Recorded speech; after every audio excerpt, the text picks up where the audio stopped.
Shalom, sis. Shalom. How are you? I don't know who you talking about. Last I checked, last I checked, What's that? last I checked, we wasn't sisters. Okay. I was like trying to see who was who here. Oh, it doesn't show? It just says it has on here in the different letters. Yeah. I was like, I got it mixed up. Well, you know, My bad, because I'm I'm thinking I'm a, it's the large letters and the Y. So it's supposed it's to be all good. I'm thinking it was the other sister. My bad. You put the edict out. I'm gonna Okay, be here she here to comes. I support. was like putting her in and Hallelujah. thinking it was you. It was thinking it was I'm a, her. Both y'all names okay. are alike. I know she a V. She a V. I'm a V. I, Yeah, I had yeah. to correct her, Coach T. She called me sis. Make sure Mm. you didn't up enough. My bad, brother Obadiah. I got you now. How It's you all doing? good. I'm good. I'm good. How you doing? Yeah, I think I missed your call earlier. I was on the phone. Yeah, I was calling about Pentecost because Okay. we were setting Yeah. up the menu, so we could talk about it. I don't want to take up this call with that. So just as soon as you get some time, give me a call so we can have the menus prepared this upcoming Shabbat. Yes, sure. That'll be great. I can talk to you about it. That's no problem. Definitely. All right. I'm gonna be on Okay. mute, Coach. All Okay, sure. Thank you. Hello, right. shalom, Obadiah.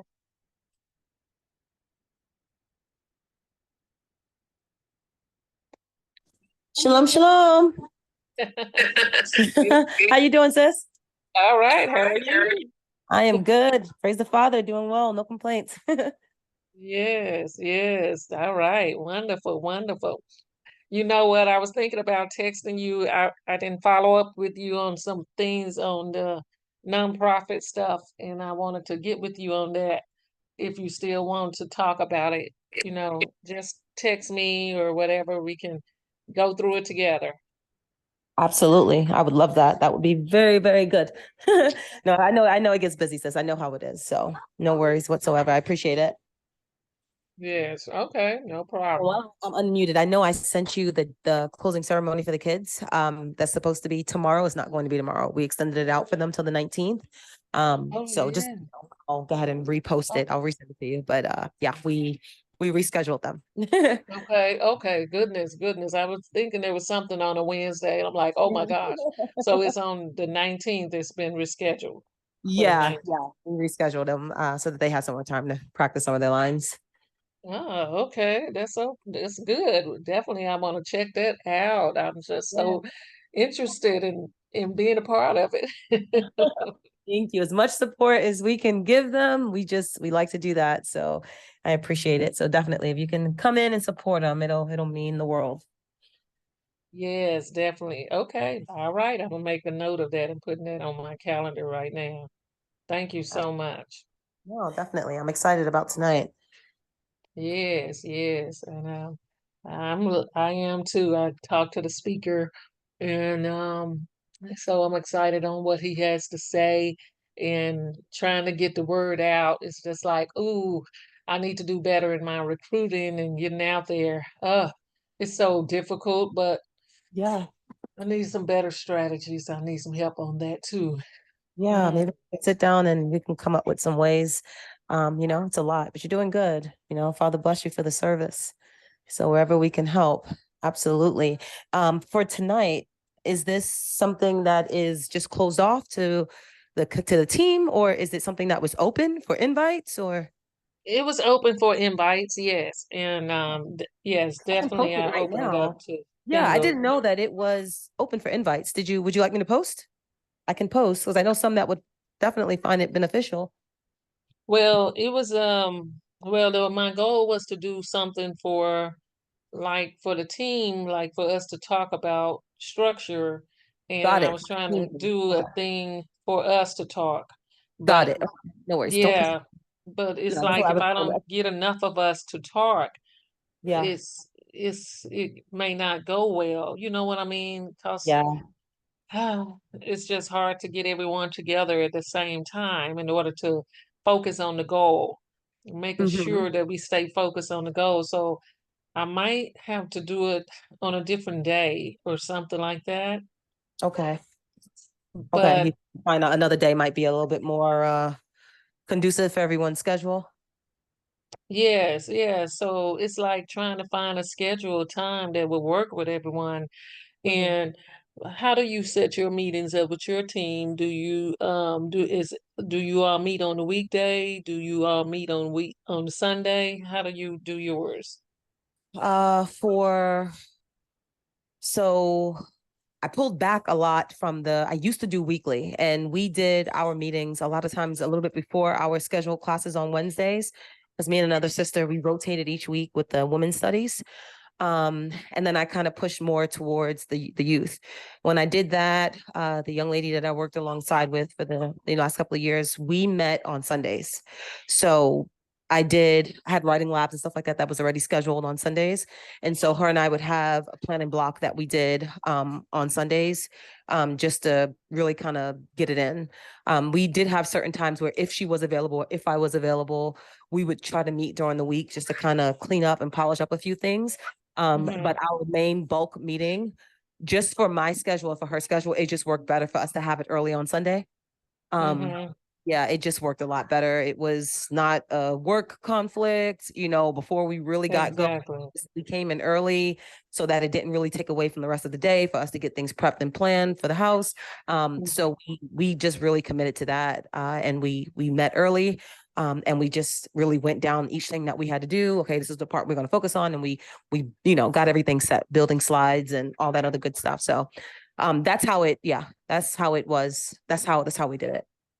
Okay, and that's great then that it worked out and that you had, you all made it a work as a partnership and Mhm. just you and the other sister. So my goal is to find have a partner to help me out, like a co-host.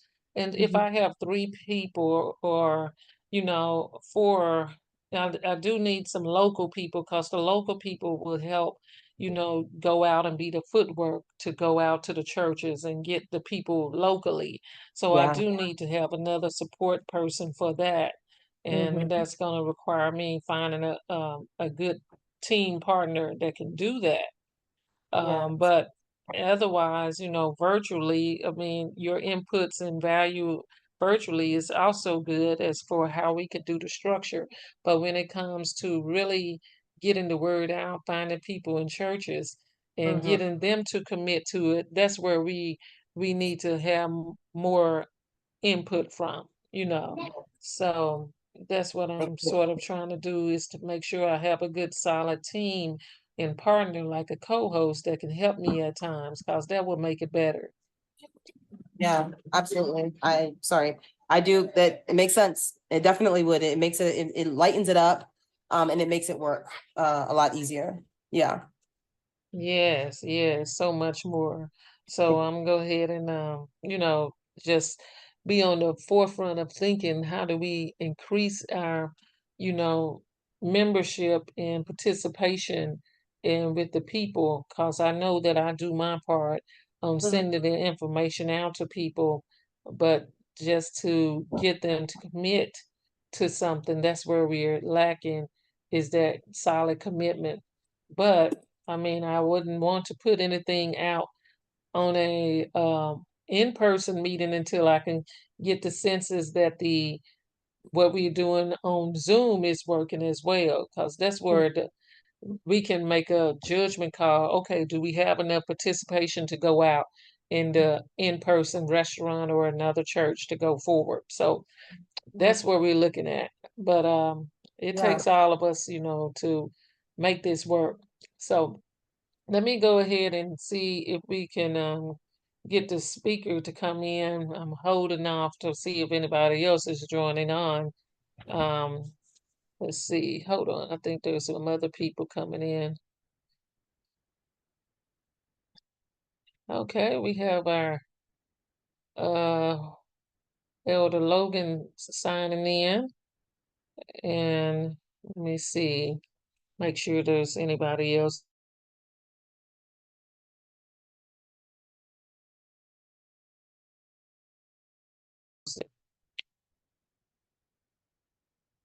See if he's on his mic. Is he?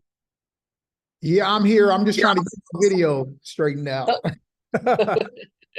Awesome. Glad to have you. Glad to have you. Hey. Oh, it is. Okay, you on your camera. Awesome. Let me get my camera on here. Just a second. All right. Let me get this set up. Hello, Miss Yvonne. Hi, how are you? How are you?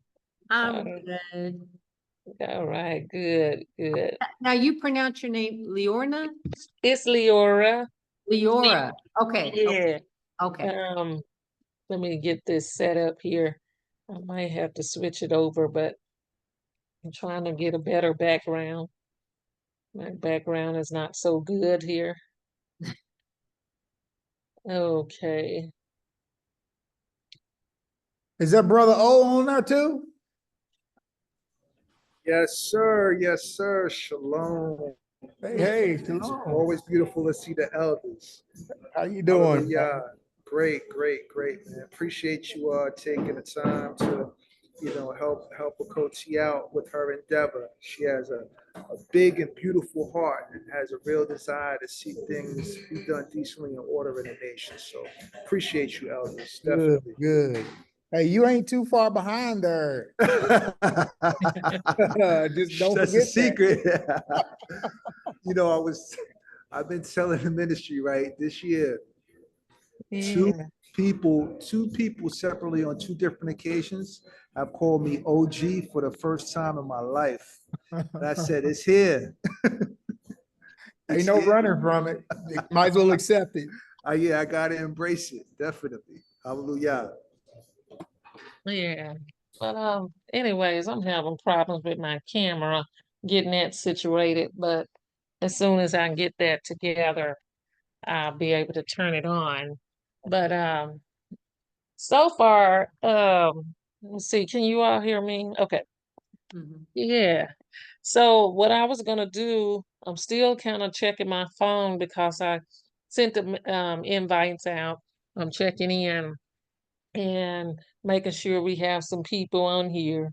And what I wanted to do is just let the others introduce themselves while I'm still checking the phone. So we have, of course, Obadiah, and then I talked about who I was and then introduced myself when we had a phone call. But for Yvonne again, I'm from Arkansas, and I originally moved up to Louisville like in 2018, and I've been part of the New Truth movement since 2022, in the fall of 2022. So I'm still a newbie. I'm still new to this. So hey, it's all right. It's all good.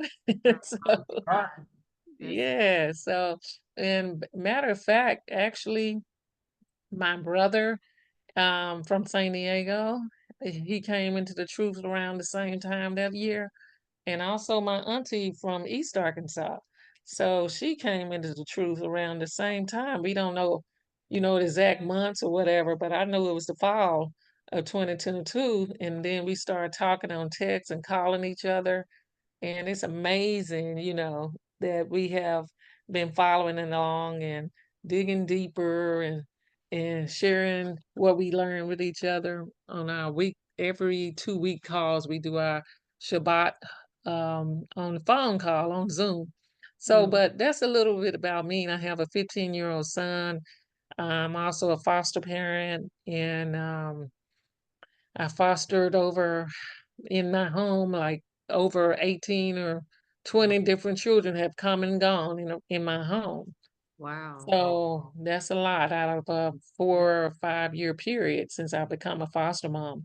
My God. So Hey, that's true belief right there. Yeah. it is, right? That's what he says, isn't it? That's true belief. Take care of the orphans and the widows. Yeah. Yes, yes. Care for the widows, care for the orphans. Yes, yes, that's what it is. And I just have a heart for that and a heart for children. And that's my love. That's my passion, is making sure they know the Bible history, and also the children also know their African American Black history, because yes, I could teach them about Black history as far as I know it, but also come get my check. So what they can do is they also have a knowledge of also their other history as well. So that's what I do. I try to teach them and make sure they have an understanding of who they are. And then I also do Bible history. When I was in the church, I did Bible history, Black history, and all that stuff. So they had a mixture of that. So that's enough about me. Let me let Obadiah tell about herself.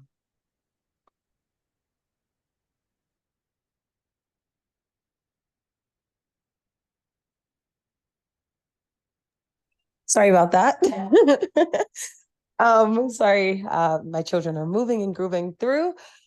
So my name is Ovadia, or Obadiah. It goes back and forth between which family member is calling me, but Ovadia.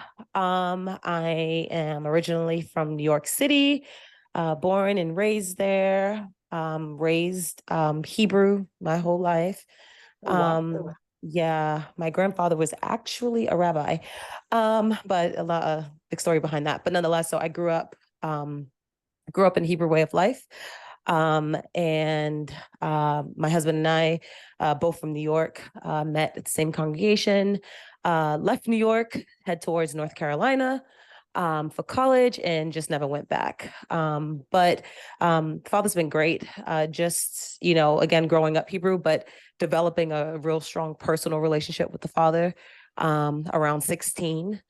And everything just changed from there. Everything changed. Everything was not just enough to say born Hebrew, but really outside of title and outside of attachment to denomination or whatever, really truly developing a relationship with the Father. That has been just a strong passion of mine since then, since from 16, and being able to really have that personal experience of learning, that the Father was not just in in that beautiful book, but that he lived, present very much today. So I'm here with my family in Charlotte, North Carolina. We have, my husband and I, we have 4 children, 3 girls. Our baby is a boy. I did female women ministry for about 6 years, and then branched off as my children, just to hover over them, begin to do studies with them. I do a legacy retreat every year. Father bless it. Be it his will. It'll be 5 years coming up where, I join with other sisters and we focus on living a life that's dedicated to the Father, so that will speak after us. Really passionate about marriage and courtship. I didn't really know what courtship was. It was one of those things where it was not, although my grandfather very strongly, for sure. But I didn't, as he passed away, I was around maybe 9. It just, things were a little bit more laxed, although we were Hebrew, it was very much laxed. And I didn't really see courtship, didn't really see a lot of people married, or it wasn't righteous marriages. It was just more so, fleshly and worldly things. And so begin to learn about things of that nature of courtship and marriage. And the Father just really placed that heart on my heart, with wanting to live that, but then also wanting to help other young girls live that. So the things that I didn't know and things that I didn't learn, I work with a group of girls, a part of the youth ministry that's called Diadems, and we do purity outreach, bringing that back and teaching the core principles of that, and just letting them know how beautiful it is to be pure, not just in body, but mind and spirit. And just learning about what it is to have the meaning behind marriage. I'm excited that you guys are here. I've seen things that you guys have done many times, actually. It's been a saving grace for me in many different ways. My husband and I were not prepped for marriage. We were not given the jewels. We were not given the gems. We weren't walked through a thing, and we surely struggled through a whole lot. So seeing you two here tonight, especially because I've never actually spoken to you directly, but just seeing things that you guys have done when I've reached out, just on my own quest of trying to find advice and trying to find guidance. It's actually been a huge blessing for me to just be able to listen to some of the things that you all shared on your YouTube channel. Please forgive me if it's growing better together. I'm sorry, I might be jacking it up, but nonetheless, I know that I have listened to quite a few of them. So I'm excited to be here and just to hear what you all share. And I think that's enough about it. I think that's pretty much me. Wow, awesome. That's good to meet you. Awesome. Nice to meet you as well. Awesome. Thank you so much. And I know I had, send the link out to uh, some other people that are trying to get on, but Terrence just joined in. And Terrence, we was just introducing ourselves and telling us, you know, who we are, a little bit about us. And if you don't mind, would you like to tell who you are and give a little bit about your faith and so on? Yes. I'm Terrence Wynn. I'm the executive director of an organization named PIPE, which stands for Priorities, Intentions, and Practical Exchanges. Um, I'm a I'm a criminal advocate. I speak on behalf of the 1.4 million people that's incarcerated. Mm. I'm formerly incarcerated. At the age of 16, I was given a life sentence and sent to prison where I did 30 years and 7 months. And since I've been home, I've formed my group, and I've spoken before the United Nations in Switzerland twice and stateside twice. And I just recently spoke before the Senate in Washington. My faith is Islam. I come from a Christian background, but in prison, I did a lot of studying. So I've been a Muslim for like 30 years. So I live, I'm on my deen. So I live the way Allah or God would want me to live. And I dedicate my life more so to helping people try to overcome the injustice of the system. So that's me in a nutshell. Awesome. Thank you, Terrence. He Right. has an interesting story. I met him just over a week ago, sharing his story on Facebook, and he's been before, as he say, speaking as an advocate for the prison system and giving his testimony, and it's awesome, to be able to testify and help hopefully make changes because it's rough.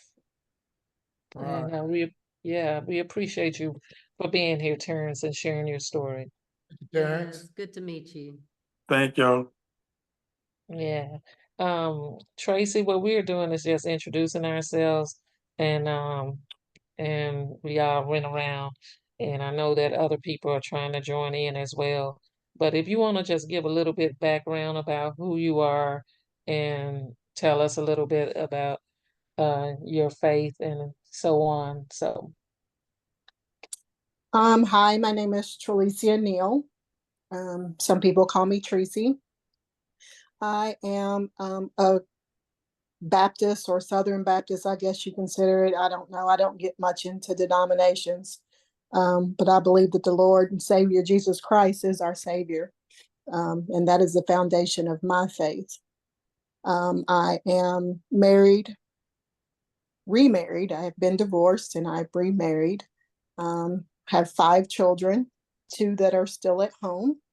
I work 2 jobs, one full-time and one PRN. I teach Sunday school. I'm a member at Mount Nebo Baptist Church on Fleming Avenue. My father is a pastor and I've been brought up in the church most of my life.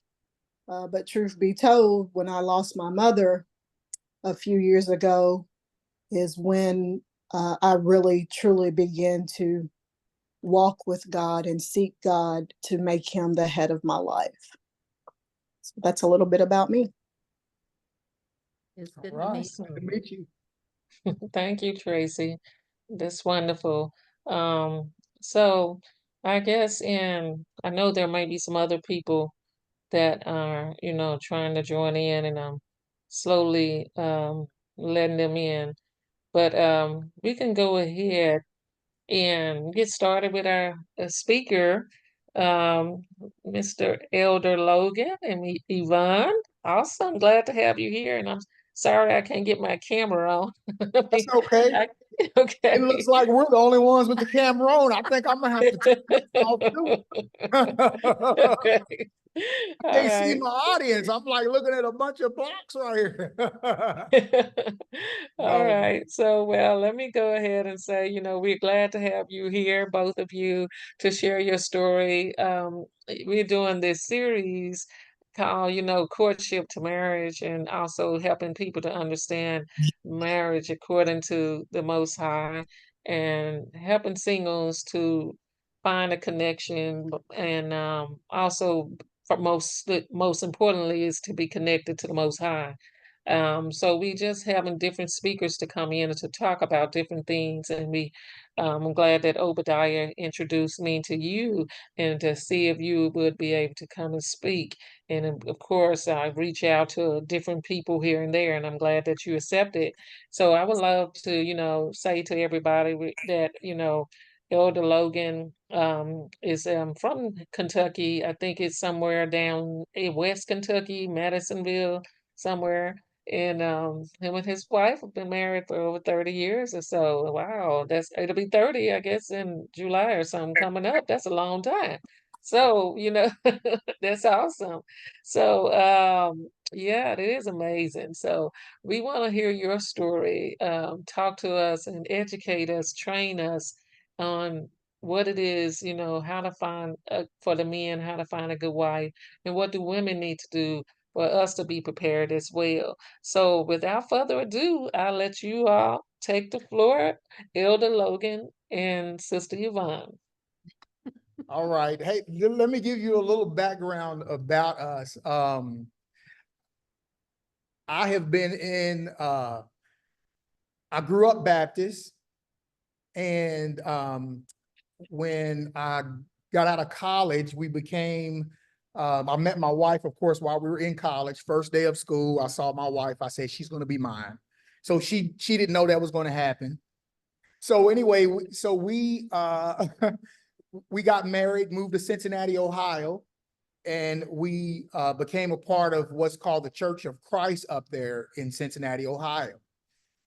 So we were with the Church of Christ for about 10 years or so. And then I just started seeing some things, and I started moving over to a Messianic ministry. It was more like I started going to Jewish Messianic ministries because of what I was reading in the scriptures about the Most High, who he was coming back and so forth. So anyway, I got ordained in the Messianic ministry, and then I found out, kind of like who we were biblically and scripturally.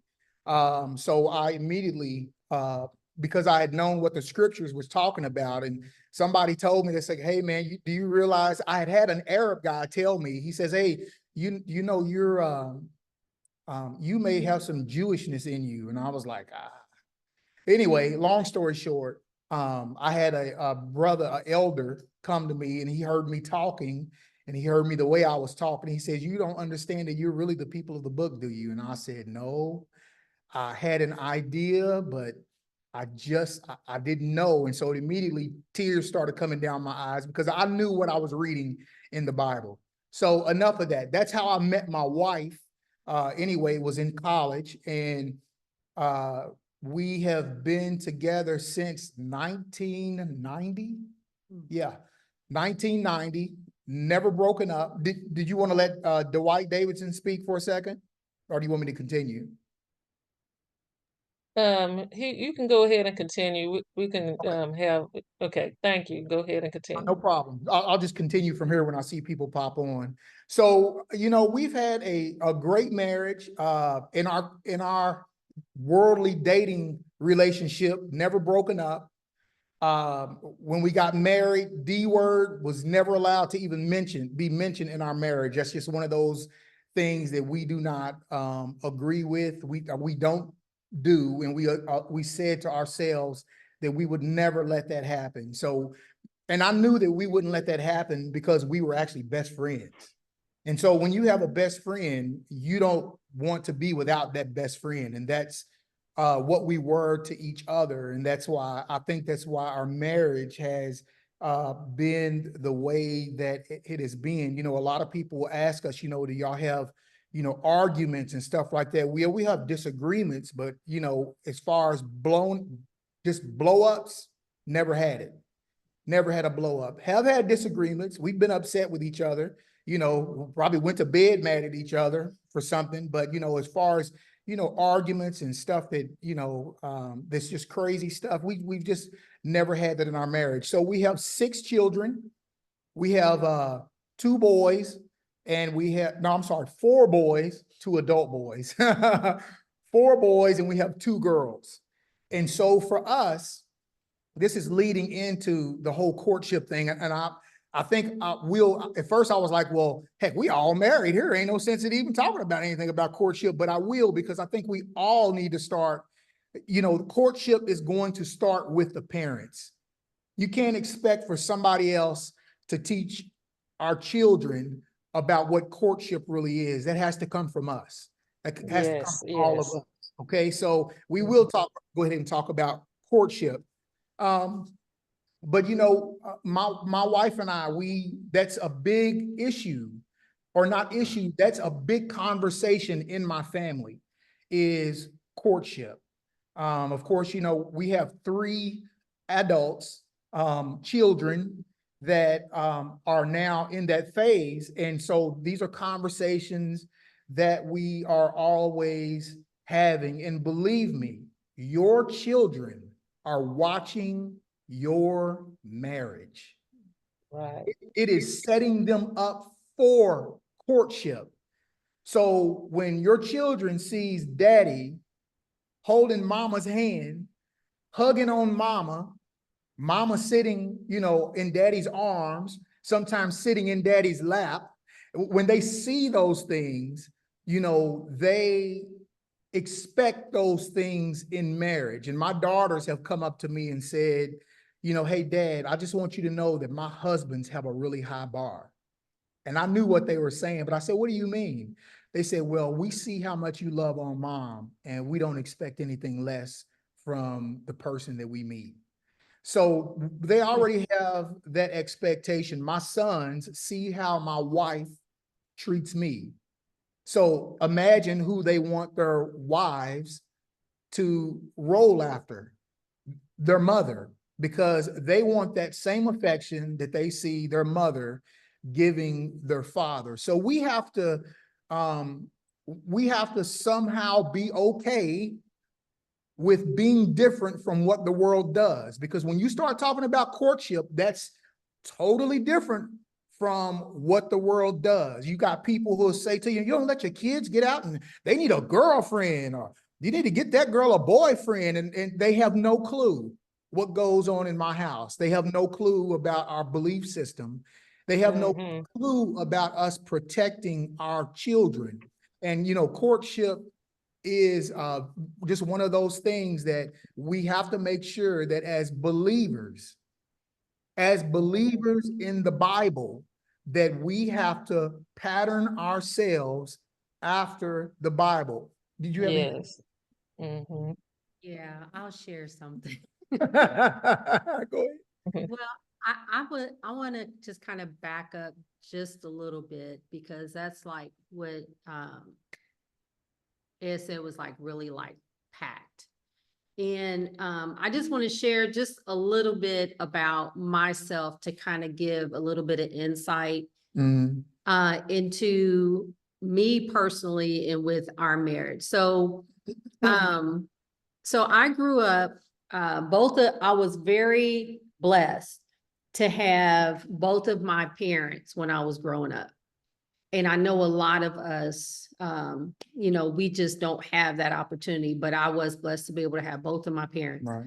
And so, growing up, I was not really close to my mother's side of the family. I mean, we saw them every now and then, but I was closer to my father's side. And so, on my mother's side, there's a lot of divorces. There's a lot of, uh, you know, children born out of wedlock. There's a lot of, alcoholism, there's a lot of like that kind of stuff, right? And so my mother, when she got married, she was the only one out of 8 well, I'd say maybe out of 3. There was 8 of them, and she was one of the 3 that was the only one that was married. And so anyway, on my father's side, though, I saw a marriage structure, that I saw a family structure. So that's where I really personally got most of my, like as a kid, you just soak stuff up. So like my grandparents were married for over 60 years. My aunt and uncle was married for, I think, up to 60 years. My great grandparents were married. They were like in their 80s. My parents were married for 25 years, but then my mother passed away, and then 3 years, my dad passed away. So they were What's that, married. 60 years for somebody? My grandparents were married for 60 years. Okay. And my aunt and uncle was married for, I know, over 50 years. I think they were married for probably Wow. 60 years as well. And That's amazing. my great grandparents were married for like a really long time. So I saw a solid family structure when I was growing up. So I think what I've done is I've taken a lot of what I saw on my father's side, and I tried to implement that into my own family. And so like even with him, he grew up, his parents are still married, so I think a lot of times too, the environment that you grow up Yep. in has a lot to do with, not all the time, but sometimes the structure of how your own marriage becomes. And so anyway, like I said, I feel very blessed to be able to have grown up in that environment. So I say, when we met in college back in 1990, we're going together, never broke up, but we're officially married 30 years, but unofficially really is 34 years. And so we didn't do things biblically when we were in college. We didn't do things the way that we now teach Teach our our children. kids to be able to do things either. And so I think a lot of times when you grow up, when you really finally grow up and you have kids, you're like, you know what, a lot of the things that I shouldn't have done or did do, I want to teach my kids different than that. And I think that that's one of the main things that we're trying to really, really press into our kids. Like he said, we have 6 kids ranging from 27 down to 8. And so we have 3 sets of older, and then we have 3 sets of the younger ones. And the older ones are married, they could get married. They're marrying age right now. But we try to really impress upon them, even at that age, to try to remain a virgin. It's okay even as a guy, it's okay to be in your 20s and to have never kissed a girl, or to never have held hands, or to never have Yeah. gone on a date. Yeah. You know, the world looks at you as weird, but biblically, we're trying to teach our kids that if you would don't do what we did, you know, a lot of times Yeah. we say, man, I wish we would have waited. Wish we'd have waited for But, each other. you know, you want to be able to try to save yourself for your spouse. And so I think those are the things we're just constantly trying to drill that into them. And I'll just say one more thing and I'll let him finish or start talking. He said I was going to talk a lot. And I said, no, I'm not going to talk a lot. I said, no, I'm not. She's not a talker. I'm not a Believe talker. me, she's I not. am not a talker. I'm not a talker. This is good. I'm not a talker. I just feel like, you know, people are, you know, they're using their time to come and hear what we have to say. And I just want to just give what, Yes. you know, And but so anyway, I think the thing is that also if you're a parent and you have kids, it is super, I don't care how old they are, they can be in their 20s. It is so important to make sure you keep your communication open with your kids, because if you do that, and I'm not saying be their friend, because I'm not my kids' friends, but I try to still make sure that, you know, like, we keep that communication of, okay, how's it going? How you doing? How you feeling? You know, what's going on kind of thing. So that when, you know, when they have issues, or if they have questions, or if they begin to get pressure from other people, they will feel comfortable coming and talking to you about certain things. So Yeah, I'll just leave that there. that's definitely correct. So let me read a scripture, and we'll continue going. I just want to make sure that we definitely read a word. Proverbs chapter 3, verse 5-6. And I'll be reading that from the scriptures version. It says, trust in Yahuwah, you know, or God, with all your heart, and lean not on your own understanding. Know him in all your ways, and he makes all your paths straight. So, you know, when you're thinking about knowing him in all of your ways, that even comes down to who you're choosing to marry. You know, in courtship, you know, who is it that you're going to be courting? You know, not dating like what the world does, but courting. So we teach our children, and maybe I'll come from that angle just to kind of let you see what we do with our children. We teach our children that we don't do any dating whatsoever. See, dating is like practicing divorce. When you date, you go out with somebody, you develop a relationship with them, maybe you become boyfriend and girlfriend, you get mad at each other, somebody likes somebody else, and then the relationship is over. So you got both people going this way. So that's a practice of divorce. Even though there's no commitment there legally, you still are practicing that. And so you find the next friend, boyfriend, girlfriend, and you get tired of them, and you break up. Okay, so that's already setting most of us up for failure, because we're practicing like a pre-divorce before we even make the real commitment. So that way, when we do finally have a legal commitment, you're so used to divorce, all you got to do is now go pay an attorney so much money, and that marriage is annulled, or it's been broken up by the government. So, you know, that's why we teach our children how important it is to trust the Most High when it comes to a spouse. Don't be so excited to go out. I'm sorry, that's my computer does that with my hand motions. Don't be That's my love for you right there, Oh, Brad. It was nice. I enjoyed that. It was right on time. But don't be so quick to go out and want to find somebody, which they don't. My daughter comes home from work and she vents to her mom about all of the married men who try to hit on her, all of the young, nice looking men who try to hit on her. And it really does affect them. It affects, my daughter.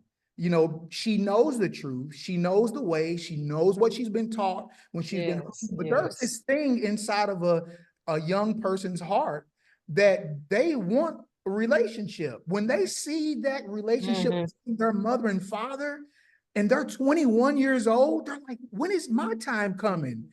I see my Right. mom and dad and how much fun they have together. When is Mm. my time? And my daughter, she'll walk around sometime and stick her lip out like, because waiting for that time for her. And we pray to the Most High all the time, for our children. Our older two boys, same with them, neither one of them have met their spouse yet. And it's tough, when you have to talk to your children in a world like we live in at this time. So we teach them to trust Yah in everything, and He's going to provide who they are supposed to have. All right. So let's move into another thing. And I heard Sister Avadia, I heard her say this earlier. So let's look at Hebrews chapter 13 and 4. If you don't have your scriptures, I'll turn to it and read that. Hebrews chapter 13, and we'll start off in verse 4. It says, let marriage be respected by all, and the bed be undefiled. But Elohim shall judge those who whore and adulterers. So, we have even right here where it's talking to us about purity. Let the bed be undefiled, and that the Most High is going to judge those who whore and those who are adulterers. So we see right here there is an expectation that the writer of Hebrews is telling us, there is an expectation for us to be pure in our marriages, even in our marriages. There's an expectation for us to be pure when we are single. So again, that's what we teach. That's what we instill in young people that we are able to run across, and especially our children. Those things are like super important. And then one more, 1 Thessalonians 4. And I know many of us know these, but we're going to read them anyway. First Thessalonians. Not her, I did. I went to second, didn't I? 1 Thessalonians 4, and we're going to look at verse 3 and 4. For this is the desire of Elohim, your set apartness, that you should abstain from whoring, that each one of you should know how to possess his own vessel in set apartness and respect. Okay, so there is a level, there is purity that we are supposed to have, and we are supposed to keep that, and we are definitely supposed to teach that to our children. Now, I feel bad for a lot of us who try to do that, because we have a very serious fight on our hands. Listen, your children, they hear you. But you may have some of your children, if you have a large family, some of them may still do what they want to do. The majority of your family may sit back and be like, you're right, mom and dad, we're waiting. Listen, just like the Most High has commandments, that is a commandment in my home. If you are going to live in my home, you're going to remain a virgin. That's the rule. Mm-hmm. No other Mm-hmm. rules beside that. You are not going to come in my house from running off a street and whoring and doing your thing. You got to go on your own.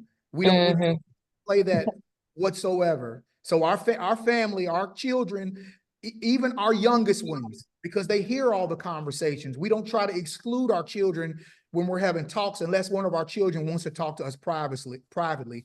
Our children hear our conversations with our older ones. And that is the rule to be in my home is you must remain a virgin. Now, Yes, yes. is it tough on them? My son gets hit on at work all the time. All the time. You know, it's just the way that it is. And for him to be his age and people look at him and say, are you gay? Mm. You're still a virgin. I mean, he lets them know too. He's a virgin. He lets them know I'm a virgin, 24 years old. And he tells them. And so that in itself makes it even tougher because see, that makes the young ladies want him even more. He's a rare jewel in this town that we live in. He's a rare jewel. They can't find any young men like that. So what does that do to a young lady? Huh? He's never been with anybody before. Even more. Makes it worse. So again, you know, we do speak to our children regularly. We love on them. For my sons, you know, I'm daddy. I'll give them a forearm, you know, and hit them, but they get that affection from their mother. My daughters, listen, fathers, if you have daughters, you better give them all we call it hugs and kisses. You better give them all the hugs and kisses that you can give them because they will appreciate it, number one. And that's the whole thing of you being their husband until you're able to pass them off to their husband. So my wife knows my daughters, they are always all over me.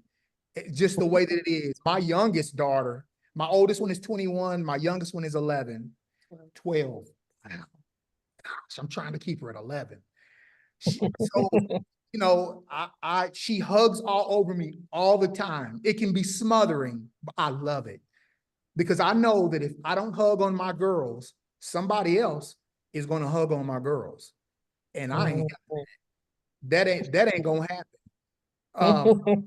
Listen, this is how serious it gets. There's a married man trying to talk to my daughter, and my daughter told him several times, hey, you're married, leave me alone.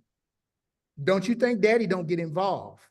I will come to your house and knock on your door and speak to your wife and say, your husband, you need to talk.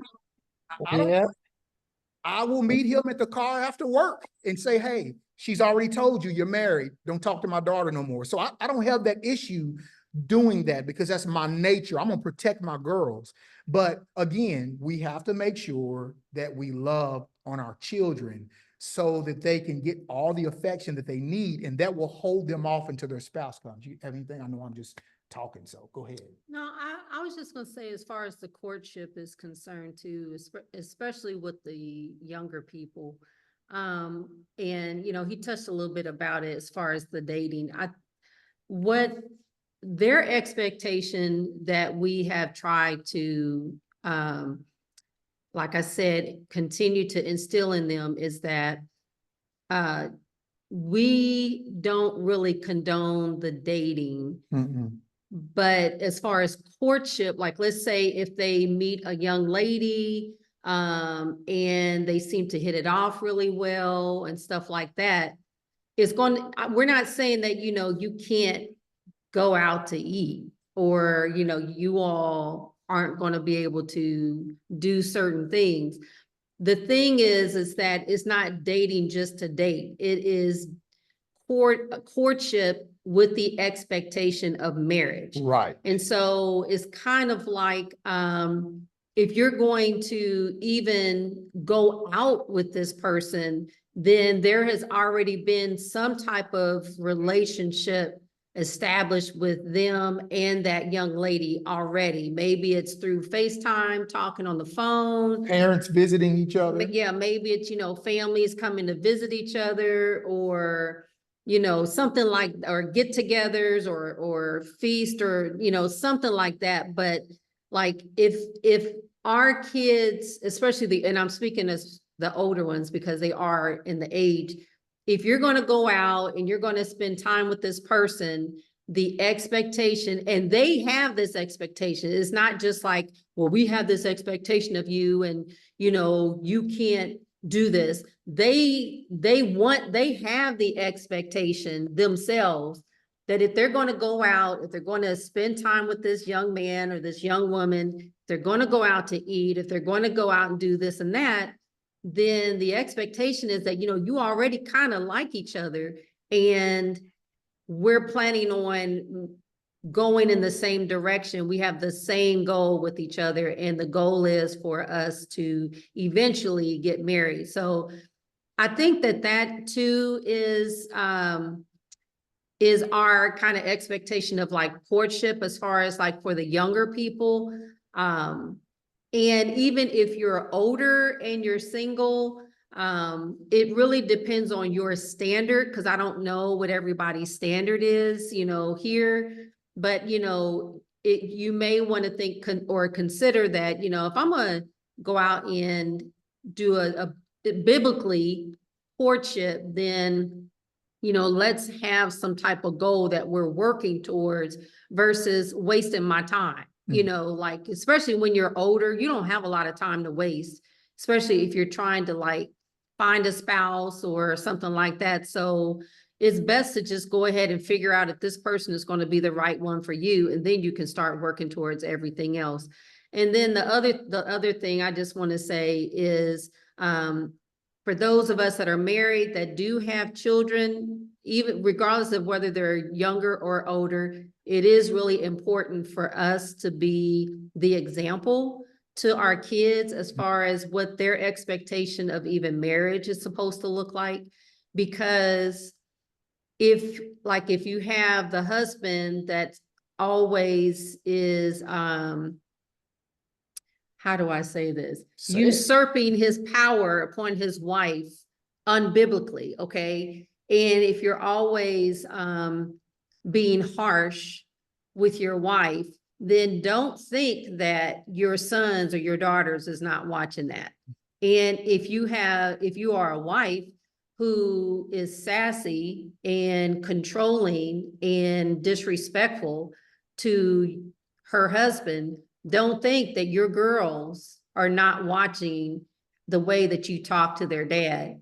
And don't think that, or don't be surprised that if they get married and they wind up basically following the cycle that they've seen, you know, we just have to really be careful of the way that we interact with each other, especially in front of the kids, because they're really impressionable, both young and old. Right. Yeah, that's really important, especially when we go back to the whole courtship. Courtship is for a direct purpose. You're courting to meet the parents. You want to know what the parents are like. You're courting to meet the family.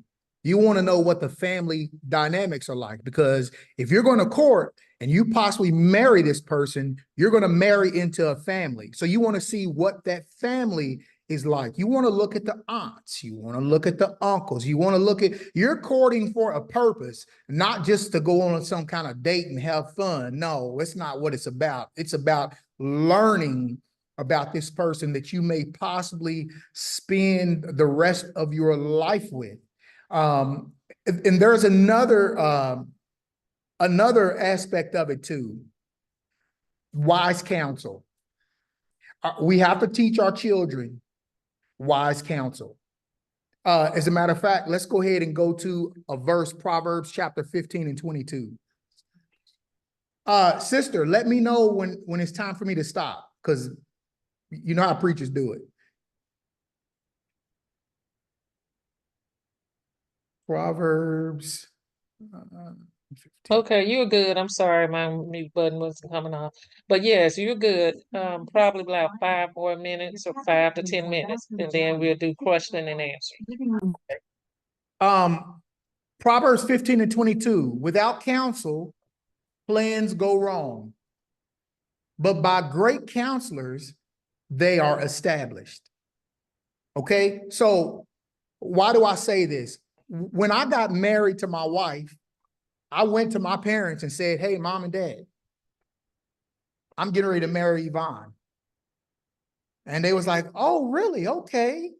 You know, I told my parents, this is crazy now because I run my house so differently.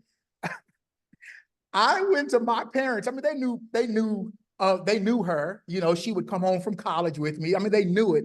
But when it was time to get married, I went to them, told them that I'm getting ready to marry my wife, and I gave them the date that we were going to get married. Now, imagine one of my children coming home and doing that to us. Woo. All would break loose. You doing what? With who? You know? So, but anyway, but that's why we have courtship. And you know, courtship is valuable. It is important.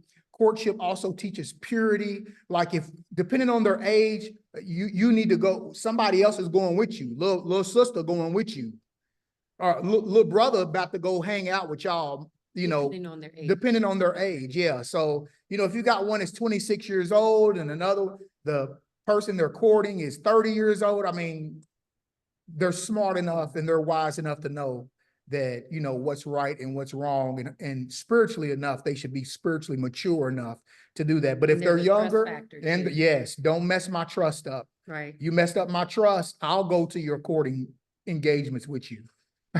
So, you know, that's just the way that we run our house. And that's the way that we have to operate if we're going to really get into the biblical courtship. I know you can't hardly find any scriptures that say something specifically about courting, but you can put a conglomerate of them together. 2 Corinthians chapter 6, don't be unequally yoked. You know, teaching our children, hey, you need to find someone who is of the same belief as you. Because if you don't, that belief system is going to it's going to cause an issue.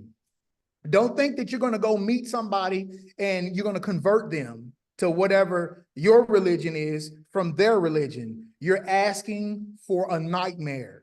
So that's why the scripture says, that's why the newer covenant teaches to marry somebody who is equally yoked with you, so that you don't, these issues, she knew that I love the Most High. Yeah, I may have called him God at that time. Sorry, it's seeing my thumb. That's because you are, hey, baby. So she knew that I went to church. I knew that she went to church. We sang in the choir together. So we had that already. She knew what I liked. I knew what she liked. So, you know, we were pretty much, even in the world, we were still equally yoked, and we came into belief correctly, you know, together. So go ahead. I was just Shoot gonna your close say, out. yes, sis, you are right. It is really important to, very good point, to just avoid temptations and like Right. public meetups. So Yes. like, you know, don't put, as far as courting, don't, if you're single or if you have kids or if you're an adult that's you know, that's trying to court, don't put yourself in a compromised situation. You know what I mean? I mean, don't even go there because just don't. Yeah, yeah. I'll just leave it. I'll Don't just do leave it. it at that. Even Just as don't even do it. it's almost worse as adults. You can say, "Well, I'm an adult, so you know this won't happen." Right. But you know, Just if don't you've do been it. by yourself for 30 years and he's been by himself for 30 years, hey, listen, just play don't. it cool. Take a sister, take a brother with you. Right. You know, another a Couple. married couple, even take them with you to kind of help give guidance, and also just to be there as Yeah. babysitters. No, not No. babysitters.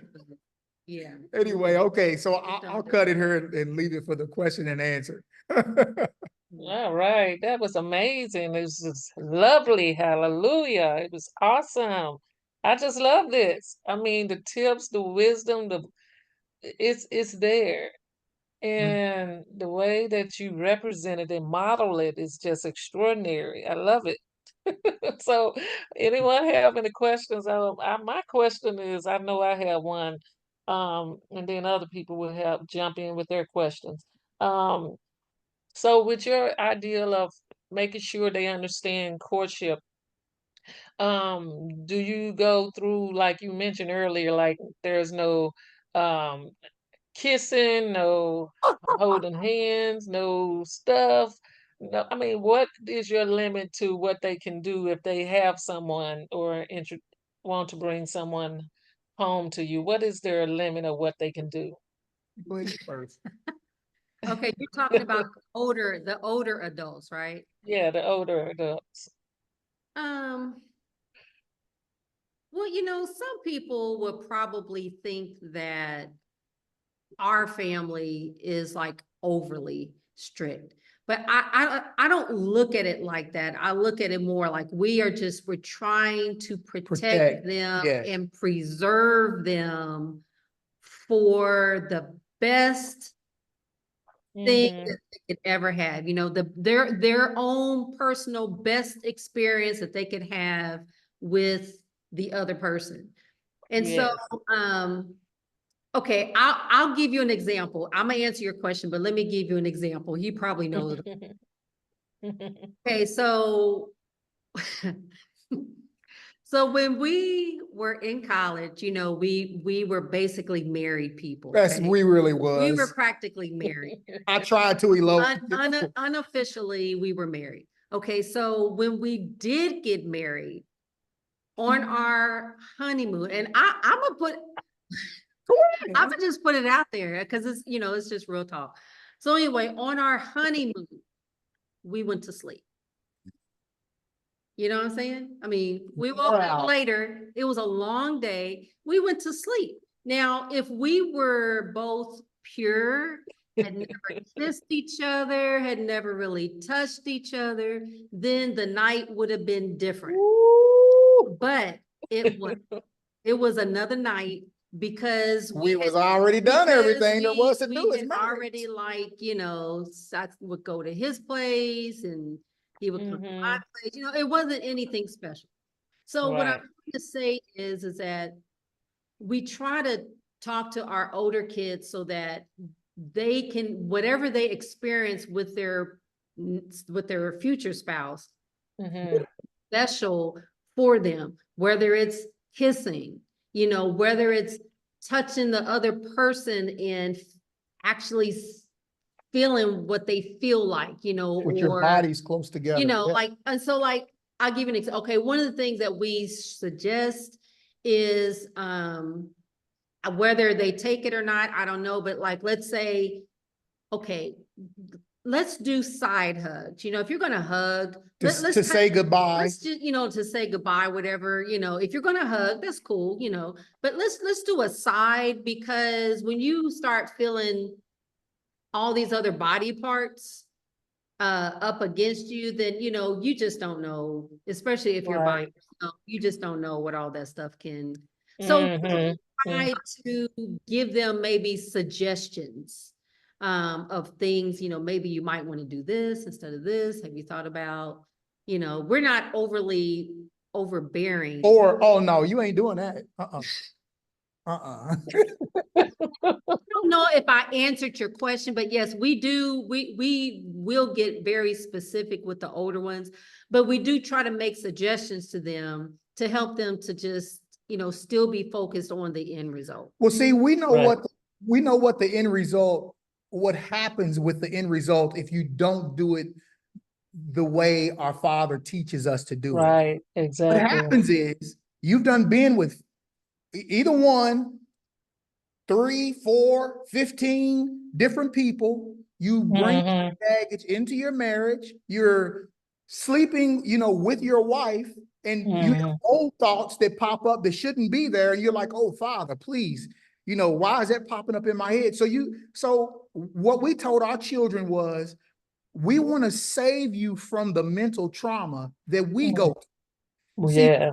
when you meet your wife and when you lay with your wife, you don't have no trash, no baggage to bring with you. She's all you, Exactly. and Mhm. you're all she knows, and she will Exactly. you forever. Why? Because Yes. just made a covenant. Exactly. So that's how we try to run and operate our household. You know, if people in the world were listening to us in our home, they'd be like, y'all not letting them kids live. They 26, 27 years old, and y'all need to get them some girlfriends, you know, but they don't understand because that's just what religion has done to us. I grew up in Right. it. I'm just saying I grew up in it. So you know, I saw the things that were going on in my church. Here we go again, baby. I'm just busting with love for you. I gotta keep my hands still. So, but I saw those things in my congregations where I was at, and I just was basically doing the same things that I saw. So, long way around. So, if anybody else got a question, I was gonna ask another one. So when it comes to them, like what happened to your daughter and she was approached by these married men and all that at her job and so many other things, and your son that's 27 and they probably are at this age like, okay, yeah, when is it gonna be my turn? How do you get them out to meet other people, or when would they know, or when would you know when it's time for them to meet other people? How are you driving that area? How are you navigating that? How are you, tell me what you're doing? Okay. Yeah, yeah. Okay, so I'm gonna tell you one of the strangest things.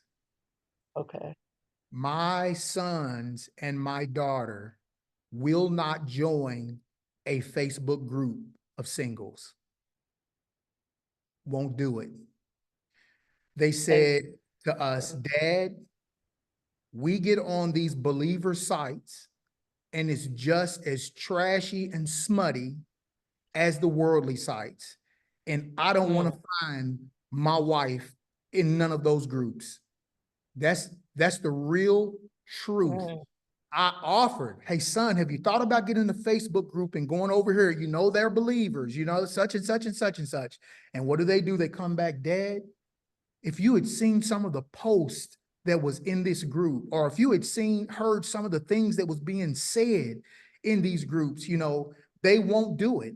They just, I've joined one myself. to I see. joined one myself, you know, just to kind of get in, kind of take a look. And I got out. I was like, no, Yeah. this is not right. So what we try to do is we try to take them to, and we're in the process even now of taking them to different assemblies and allowing right. them to meet up with, you know, other assemblies and, you know, just Mm-hmm. see if they can build friendships, you know, Right. with that. And so that's where we're at right now. And we live in a small town. So in this small town, they Mhm. nobody there for them. You know, Right. everybody says, you know, what are you? You know, you practice feast days and you do this and you do that. You know, what belief are you in? My children say we're of the Bible. We literally read what the Bible says and we do it. So it's so uncommon what they see, that, you know, people look at them as, you know, they're weird or something like that, but they're not looking at anybody in the town that we live. So what our plans are in the future is we're going to be relocating somewhere different where there are more people. And like I Mhm. said, again, we're going to be trying to meet with more assemblies just so that they can actually meet other people. Sometimes Right. it could be, you know, a word of mouth. It could be maybe, you know, a family that has children, or maybe a family knows another family that might have Mhm. their age. So it is, I have to say, it really is It hard is. for them. Yes. You know, in the world, they could just pick and choose whatever they want, but Right. really not what they want. They don't want that. They And want what they see with their parents. yeah, and also, you know, with their own, like, not to be unequally yoked as well. So it's really hard for them to find a spouse. So that's why, you know, we try to step in and try to go and visit other places or talk to other people who have older kids, or I don't know, you know, Mhm. the Most High has their spouse somewhere. It's Yeah. just, you know, He does. they'll come around. Yeah. Yes, awesome. I know it's a, way, to make it happen, like you say, talking with other assembly leaders, and sometimes the assembly leaders will, you know, talk within their congregation and see who's, are singles, and that helps, to have their feedback. And then when there's time for feast days, you get to join in together and, mingle and see if they can come out of their shell and initiate conversation and make friends, Right. stuff like that. So that is possible, and I like that. Yeah. So, did anyone else have any questions about the courtship? Because I know I can continue asking questions here and there. um, Question. okay, go ahead. Sis. So in regards to, and thank you guys again. This is awesome. I don't personally think it was long enough, so I'm rooting for part two. um, for within the marriage unit, and you guys talked about just children, as being firsthand spectators, knowing what's acceptable and what's not acceptable, and really just watching and mirroring everything on, how we communicate as husband and wife, and as you were saying, sis or Ima, I'm not sure how to term it, but like how they will imitate that. Thanks, David. How they will imitate that, as they get older, which we know that's surely true. How, if you have not always given the best example before them, what would be you all's advice on approaching that so that when you're not leaving a bad rooted seed, so to speak, if I'm making sense? How do you rectify it and, give them the best example if they've already seen a not so good example? Yeah. Well, first of all, your children are smart. Okay. They're very smart. So children can see when a parent makes a change and becomes something different. Okay. So if they've seen a bad example and they see that the parents have been repentant and they see them walk a different walk, they'll forget about that old way. So I think you give your children, or this may not be your children, but give them a little bit more credit. They know the difference between good and bad. They know the difference between right and wrong. They know the difference between old and new as well. So if mom and dad used to argue all the time and was always at each other's throat, and then we actually got closer to our father and we said, you know what, we're not going to do this anymore. Let's change how we've been doing this, and let's do this the correct way. And then they see us doing the correct thing now, and they see that it's actually our character now to be right before our father, to talk to each other with respect, out of love. Then they don't look at the old stuff anymore because they see the change that has taken place. So, like I said, just give them a little credit. They'll notice the difference between the old way. I just want to add something onto that too. Kind of piggybacking on what he said. I think, because I'm really trying to process how, I don't know what the age of the child would be, if they're like really super young, if they're middle, if they're like adult. I'm not really for sure, but I will say the best way I would say would be to number one, start today. So like if they haven't seen very good an example, then today's a good day to start becoming that good example. And I think also I'm really sometimes I'm like really open, not all the time, but I'm really like can be really open with my kids. Yes. So Yeah. when your kids, like, we are not perfect parents, and it's good sometimes for them to know, like, I'm not a perfect parent. but I'm doing the best that I can. Mhm. So like, if I'm just using me as an example. So if we would be fighting all the time and in front of my kids, you know, we're like, you know what, what we're doing is not right. We probably need to do a better job. We would go before them even. I would go, yeah, or like, I'd be like, you know what? Mommy probably hasn't been the best example for you because I've not been really respectful to your dad. And I don't want you to imitate the things that you've seen. So you're going to start seeing things a lot different. And I'm going to share, you know what I mean? I think it's okay. This is just me personally. Some people would disagree and that's cool. But I'm just saying for me, depending on the situation, I would just have a talk too, because just help them to understand I'm not perfect. Things are going to be changing and I don't want you to be following in the bad examples that I've been doing. So I don't know if that kind of answers your question, Alyssa. I hope. I'm not sure.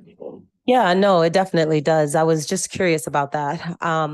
I'm definitely very open with my children, and I know this is in general, but I definitely can speak for myself. But I let them give me report cards, all of that. I know that there's been great examples before them. They see great things with marriage, but I also know that it's just as far as taming the tongue. Father knows sometimes they have definitely been bad. I won't lie about that either.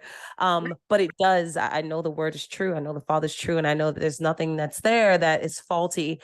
And so I do know, like, okay, these things it has an impact, and it is, and so.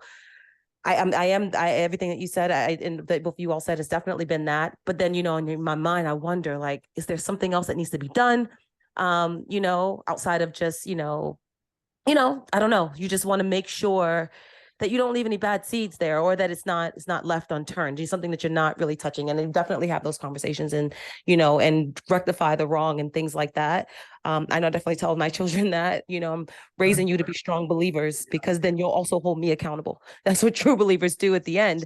That we will, we walk that together.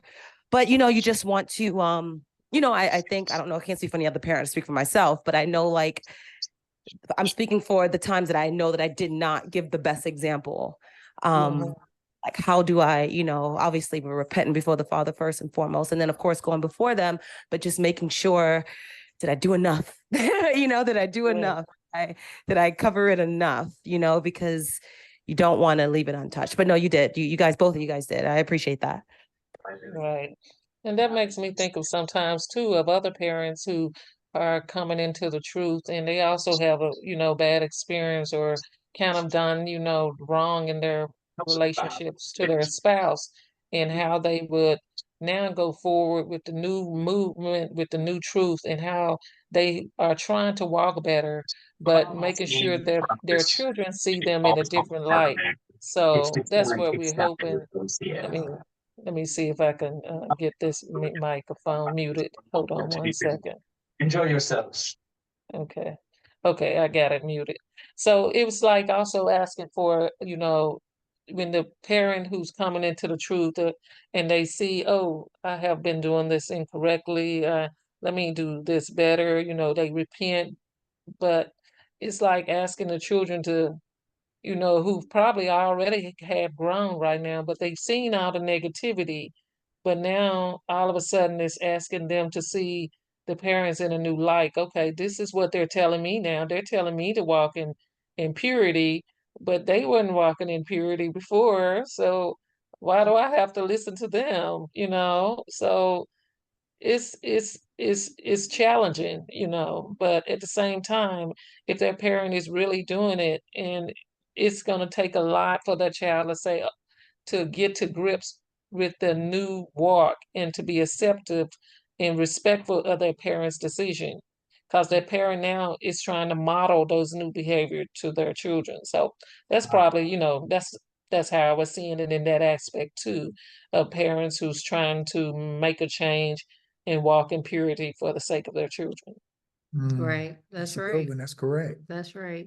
And like when we first came into, let me just say, when we first came into this walk, I mean, we were in, it's not exactly the same, but it's like we were in the church. And so we there were some things that we had to kind of re-teach our kids. And it was a lot harder because they were older, but I think still the same as far as in the relationship. I feel like that really your example is just going to have to be exemplified on a consistent Yes, basis. yes. Like it has to be consistent as well. It can't be like, oh, well, you know, I'm sorry, I shouldn't have done that. And then you go back and then you do it again, because then they'll look at you like, uh-huh, okay, well, that's what she said the first time and the second and the third and fourth time. So you just have to really be consistent with your example and, you know, the things that you say. Yeah, that's Yeah, correct. that's true. What was that statement you said earlier? Elder Logan, dating is practicing divorce. What did you mean by that again? Yeah, dating is practicing divorce.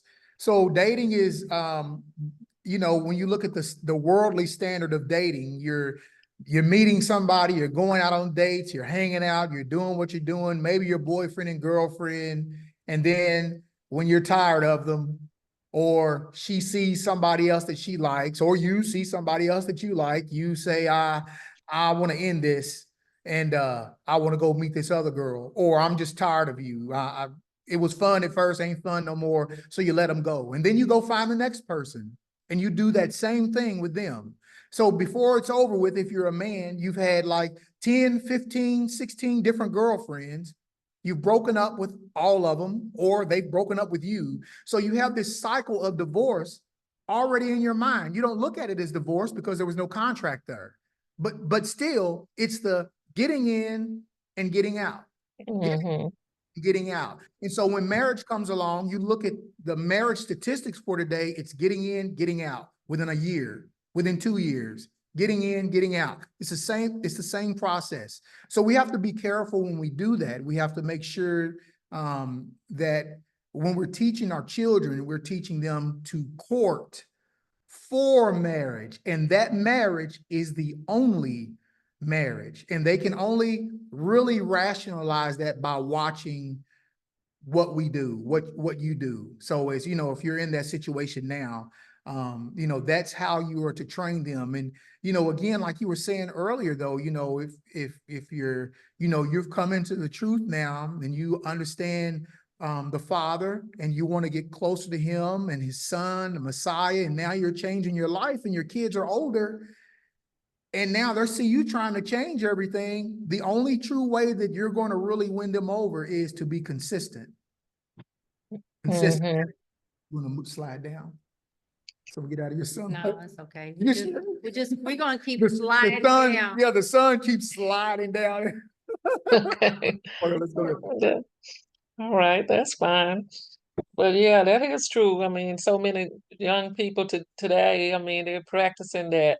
They get boyfriends, girlfriends, and then boom, they're broken up, and it's Yeah, sad. I mean, it's like we have to find a way to frighten them into not going that way and not giving their bodies, their pure bodies, up to the world.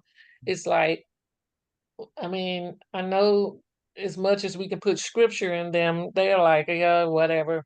That's not gonna scare them as much. But even with if they do come into it and they learning, but they still go back home, they may go back home to an environment where it's not being taught. And that's where the parents may not feel like, they're not modeling that behavior. So if the child comes into the training and they going through classes, learning about courtship, learning about purity, learning about abstinence and keeping themselves pure, but they may go home when their parent may not be practicing those things. So it's a lot. And we want to make sure that we are doing the best that we can to make sure we enlighten those children and making sure they know what's out there in the world. Yes, the teenage girl that suddenly loses her virginity to the older 18-year-old. You don't know how many people that 18-year-old has been with, and there's so much out there that diseases, STDs, and so many other things. So it's just trying to make them aware, so they can know that first they need to um, understand why it's important. What's the reason why this is necessary? You Let me know. take you, let me say one of the reasons why, and I'm gonna say this. I don't believe that my daughters will ever lose their virginity until they are married. And I'm gonna tell you why I say that. And Father, please don't ever let that happen. Please protect us. My daughters knows it would break my heart. Literally, if my daughters gave themselves up, it would break my heart.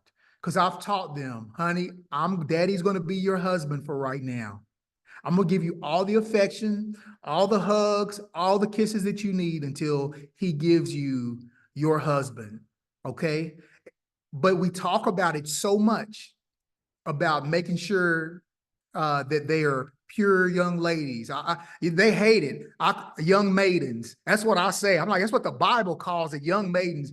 I talk about that so much. I'm sure that they would know that it would literally break my heart. And so it's kind of like you have that ammunition back behind them. If I do this, then this is going to hurt my relationship with my dad. And Mhm. my dad, they know me, they know I'm a crybaby. I literally will watch my dad cry because I did something against the Most High, number one. And I did something against him also. But most importantly, I did something against myself as well. So Right. that's why it's important for us dads to have that. Like you got something you want to say. But that's why I feel like me as a dad, I believe that it's really important. And with the sons, that we have those talks, and that we have those really close relationships with our children. Go ahead, sweetie. You look like she may have a different, I don't know what she's getting ready to say. Well, I just want to say I that, pray. y'all willing that will never happen. Mm, And all you can do as a parent that's is true. just teach, and still keep doing it, and I'm gonna keep the belief. explaining to them why it's so important.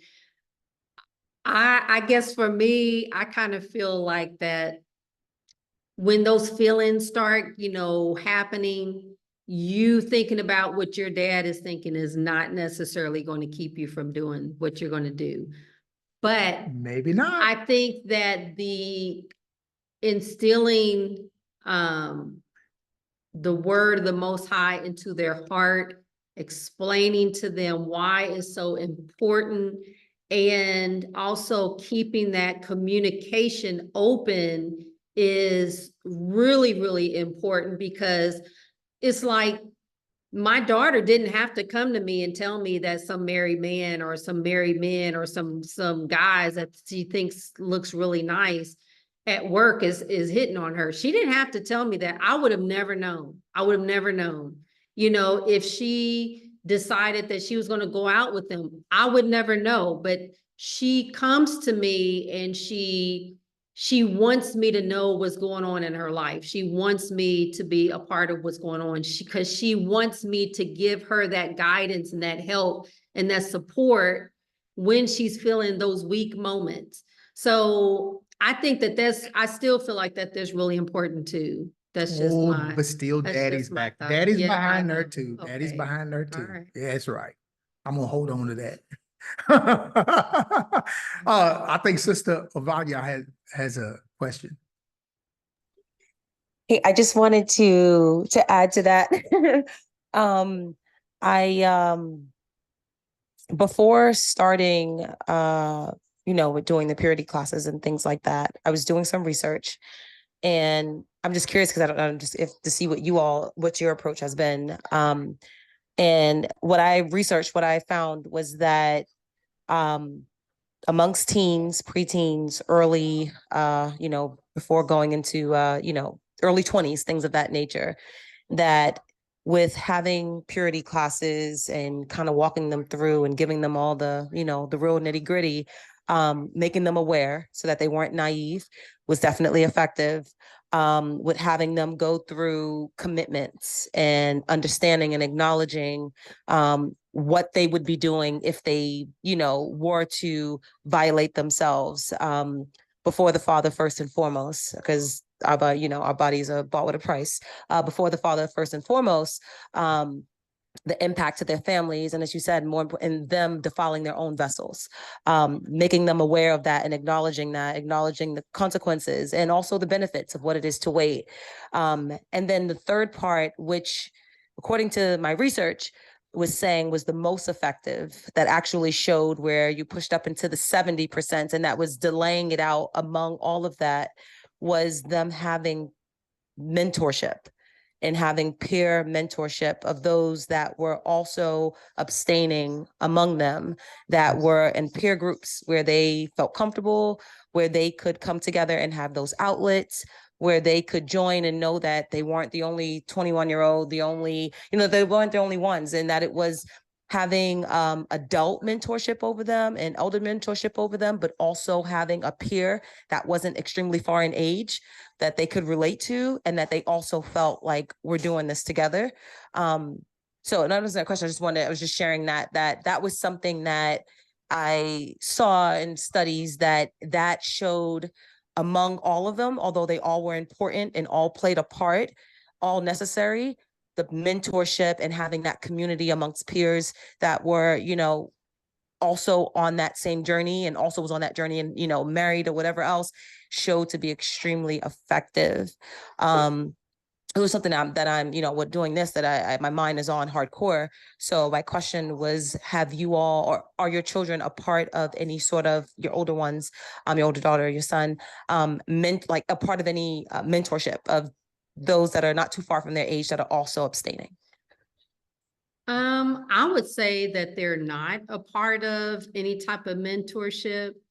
I would add, though, that I think that what you were just explaining is incredible. Yes, Like, yes. it is a really, really good idea, because I feel like that a lot of our young people are not getting that guidance from home. And so if they're not getting it from home, if they're not having the parents that's teaching them to abstain and to become pure and to save yourself and so forth, then have it let somebody give it to them. I think that work is an incredibly important work. But to answer your question, no, none of my older kids are a part of that mentorship. Mm-mm. I think a couple, I mean, it wasn't considered a mentorship. It was more of like, some people getting together and, young folk getting together and having, talks and stuff like that. But they really haven't quite taken to that. It's just when people grow up, when kids grow up and they see a certain standard, they look for that. So when they see something that's not of the standard of the Most High, my children tend to like push away from those types of places. But I would love that. I wish they could find, a place that was like that. That'd be awesome. Yes, we have to talk. Yeah, I'd love to. I'm sure that they would love it. If they could find a nice community group where they could, meet together and stuff like that. That would be awesome. So Hallelujah. we've been doing it from home. We've been doing it, with our children and stuff like that. So just because they haven't really had anyone like that. All right, anybody else with questions? Oh, go ahead. Did somebody say something? Let me see. I think I had a question about, what was that?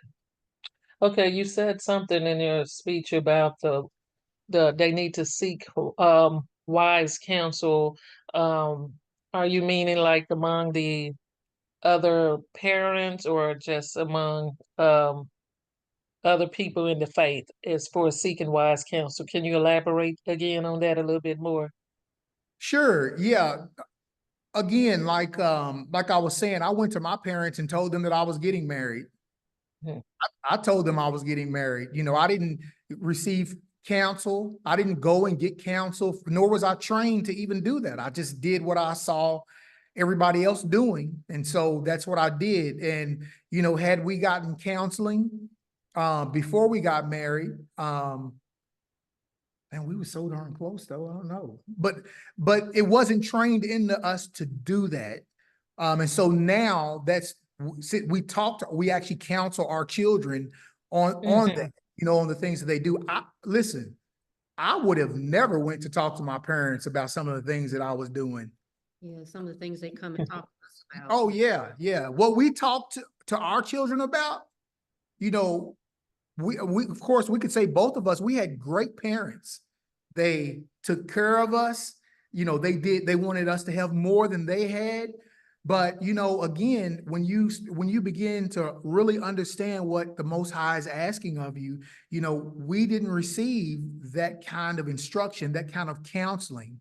And we didn't really know a lot of other people who it just wasn't in our life growing up.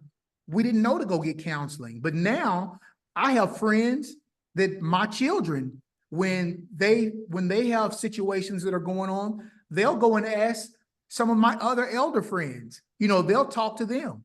I've had one of my sons, he was talking to an elder who's in his 70s, you know, about situations. So I know that there are some things that your children may not feel comfortable talking to you about, but go get counseling from someone else That you that you Mhm. trust is wise in what they are doing. So yeah, counseling is super important so that you don't have to make those silly mistakes that we did.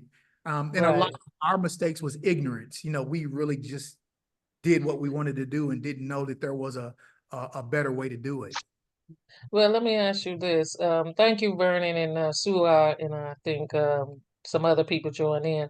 But what about how do you deal with sex education? I mean, do you want them going through school learning that? What do you tell them? I know you about purity. Do you want them engaged in learning stuff from school? Do you even, I mean, how do you educate them at all or talk about the sex thing? Is that part of what you do? Uh, did you put what's the It's looking at my hand. Oh. um well, I've actually homeschooled all my kids. So and that's one of the reasons why I did it, is because I didn't want the influence of The world. other people influencing and teaching my kids things that whether I didn't agree with, or maybe they weren't ready to hear certain things or what have you. But as far as my older three, that's not an issue talking to them about that. I mean, we're very open with our kids because we feel like that it's important to not hide things. You know, it's almost kind of like if you're old enough to ask, you're old enough to know. Of course, it depends on the situation. You know, the little ones, I would never tell them certain things just yet because I know better. But to answer your question, yes, we do have those frequent conversations. Sometimes they're like, "Oh no, mom, dad, I don't want to hear that. No, I don't want." Yeah, No, no, we teach no. them sex You know, education. but you know, sometimes they still are even like, I don't know, young even in the sometimes I'm like, oh my gosh. But that's good. Mhm. I guess that's good, you know, when they Maybe get we shouldn't honest, have talked to them about that yet. you know, but yeah, we are open, but no, I've homeschooled my kids. So I don't have the dealings of a lot of the stuff that a lot of those kids nowadays are having to deal with as Yeah, far as it's school. crazy. It Crazy. is so much. I mean, they're exposed to so much, even social media and music. Right. I Yeah. mean, I'm sure you shield them from that as well. But in the midst of them going out into the community, stuff like that, there may be things they may pick up and they may question you, like, Yeah. what is this? What is this? Right. And you have to talk to them about it, of Right. course. And I'll just be honest with you. Real talk. There's some things you're not going to be able to shield them from, Nope. especially with nowadays technology, social media, Instagram, Facebook, They teaching you stuff. YouTube's, there's things that, and that's why the world can be such a stronghold on our kids, is because they have so much, it's easily accessible, and they can, I'll keep that conversation, pure, but I'm just saying that there's things that they can access through the internet that, our day, you could have never got a hold of Oh, stuff you like bet that. not have got that around So us. I'm just saying, so we can only do what we can do. That's why I keep saying, like, we can only do what we can do. We can just do the best you can as a parent, try to teach your kids as far as the word of the Most High, try to teach them the proper way of how they should gear their relationship with someone else. But the world is so evil and has its claws in them. Hmm. It's really hard. It's hard to keep them, it is hard to keep them pure up here too. Exactly. That's another thing you have to really be careful about. Yeah, yeah, definitely. Right. And I know that, shielding our children from that as best as we can, giving them of what the Most High says biblically, and making sure they're pure in mind, body, and spirit is what we want. I have a 15-year-old son. I want him pure. I want him to marry a virgin when he gets older. Our boys are a rare commodity. Our men, virgin Yes, men, are very rare. Very yes, hard to find a virgin men. That's And right. they're, as someone said, they're a gem or a diamond. And, there's a lot of probably you can find more virgin women than you can find virgin men. that's Right. So, correct. That's true. so making sure that we can teach more of our young men, because some fathers are out there teaching their boys, hey, you need to test drive. You need to test drive. What? What is that? Why are you teaching your children to test drive and sample everything? Right. I mean, because they don't know the truth. They don't know what the Most High desires of them about purity. And that misguidance gets them off into the wrong cycle of life, into this worldly stuff. So when we find young men, we want to capture them and hold on to them and, nourish them. But of course, as women, I can only do what I can for my son as a single parent.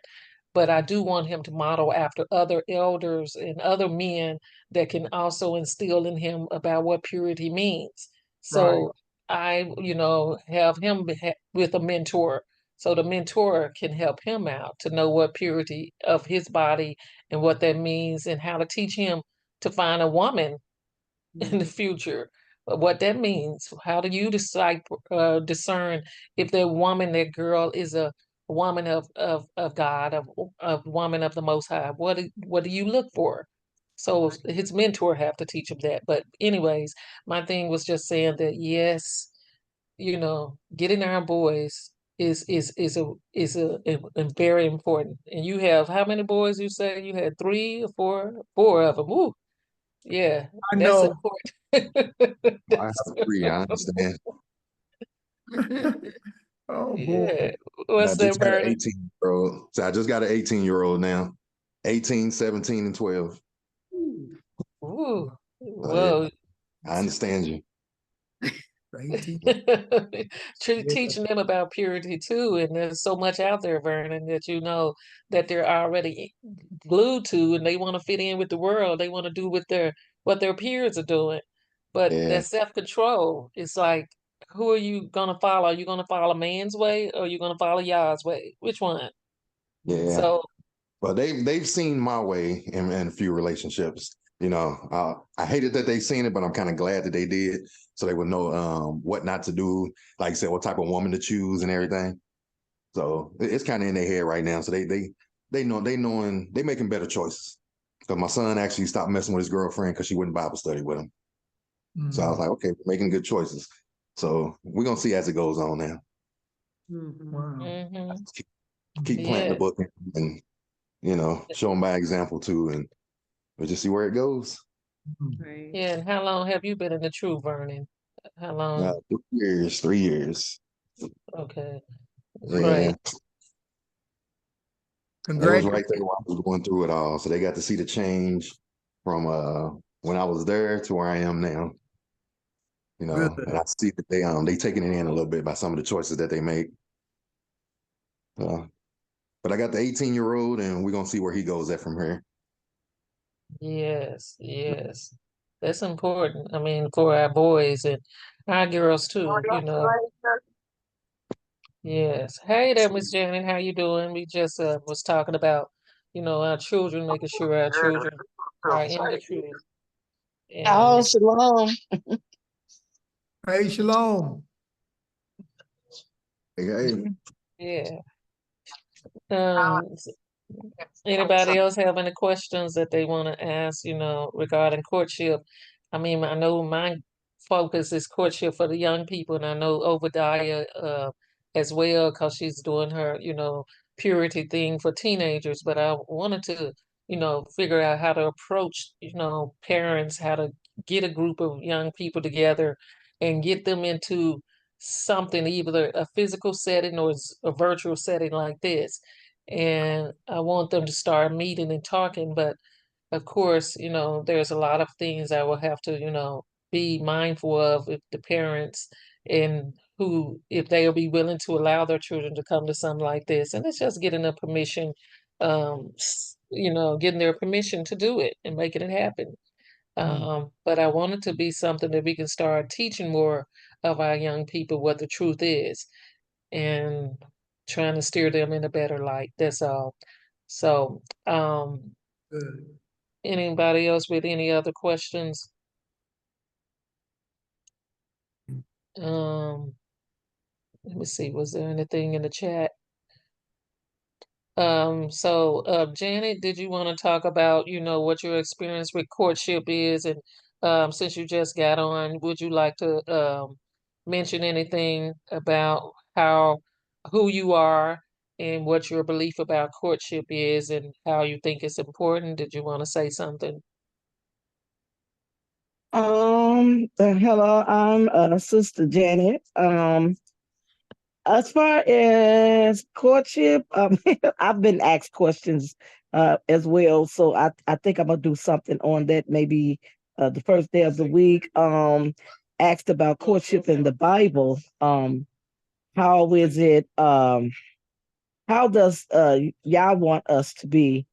As far as the courtships, what are the steps according to the Bible? So I did begin to look, and because they said dating is the worldly word and courtship is in the Bible, and done a little research, and both of them is both of them are worldly. They're not biblical terms that's in the Bible, but they're no offense to Yah. So I mean, both of them is okay to use. But I learned that because they told me that one was worldly and one was biblical. And I did the research. Neither one is biblical. I think I'm gonna say this: our ancestors did things totally different than we do today, as far as courtship, and so I'm diving in deep with that situation so that I can be able to kind of uh do things and be able to talk about it a little bit more, because then they were um parents messed up, uh There you go. That is correct. That's their correct. children. Yeah. And then too, like when we grew up in our neighborhoods, we stayed in our neighborhood so long. The Joneses know this, the person know this, so we knew each other. So how this person is raising a child, this person know how this person is raising a child. So it's no doubt that how they're coming up. These days things are totally different. But I mean, if we're trying to get back to that way, we need to hit that Bible and truly go back to the ways of where it's supposed to be and how it really was. Even talking about inheritance with the sons, the sons, they learned from the fathers, they inherited the land, they didn't leave home until they got married. We do things totally different. Mm-hmm. So I mean, we need to reverse back to what we were doing, and Yes. we go to those ways, and it'll be Yah's way, and it's the best way, Yes. marriages and stuff will stay longer if we do his ways, be more obedient to what he set down. He's the author of marriage, and we need to follow the author in order to get this thing right. Mhm. We too Yeah. busy doing things on our way and our own way, and not his way. And we want a marriage approved of Yah. So I say the steps that I will begin with on would be to start from the Bible. What they Yeah. do it in the Bible. How did they do things in the Bible versus to what we doing in courting and dating, and the stuff we doing now had nothing to do with that Bible. None at all. Yes. Right. Nothing at all. And I actually say all the groups say courtship, including mines, and I'm thinking about taking it down because it's not even in the Bible. It's not even in Mhm. the Bible at all. It's no offense to y'all because the words are not offensive, but they're not biblical terms at all. Neither Mhm. one, courting or dating. But they're no offense to y'all, so we can use them. But a lot of our people say courtship is in the Bible. That's not the truth at all. Right. So Right. I just want to get down to the truth. That's Yeah. it. So thank you so much, Janet. Go ahead, Elder. No, I'm gonna let Brother Obadiah go first. Okay. Go ahead, Obadiah. Hey, shalom, shalom. Can everybody hear me clearly? Yep, yep. Yes. And such a great amount of wisdom that you shared today. Really, really appreciate y'all's time. So many points that you hit on. I wanted to just, as it relates to some of the things that have been discussed today, courtship is really a circumstance of our captivity, more than anything, because, we don't have, like in a lot of instances, we don't have individuals. Sometimes we have people that are in the truth. They don't have a father in the truth. They don't have a mother in the truth. They don't have people that have those interconnected relationships to really put together a biblically organized marriage to the extent where the families agree, they agree on a dowry. So I really think it's more of a wisdom principle, more than anything. Is what we're trying to do is make sure that the people that are getting involved in these relationships have some level of oversight as it relates to their relationship.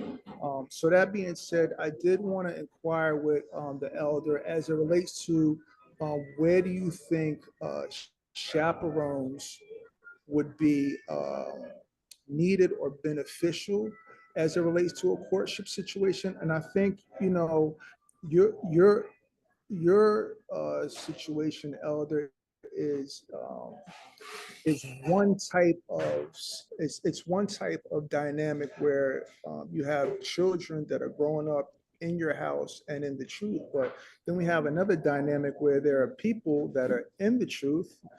They weren't raised in the truth. They don't have any covering or oversight from a bloodline perspective.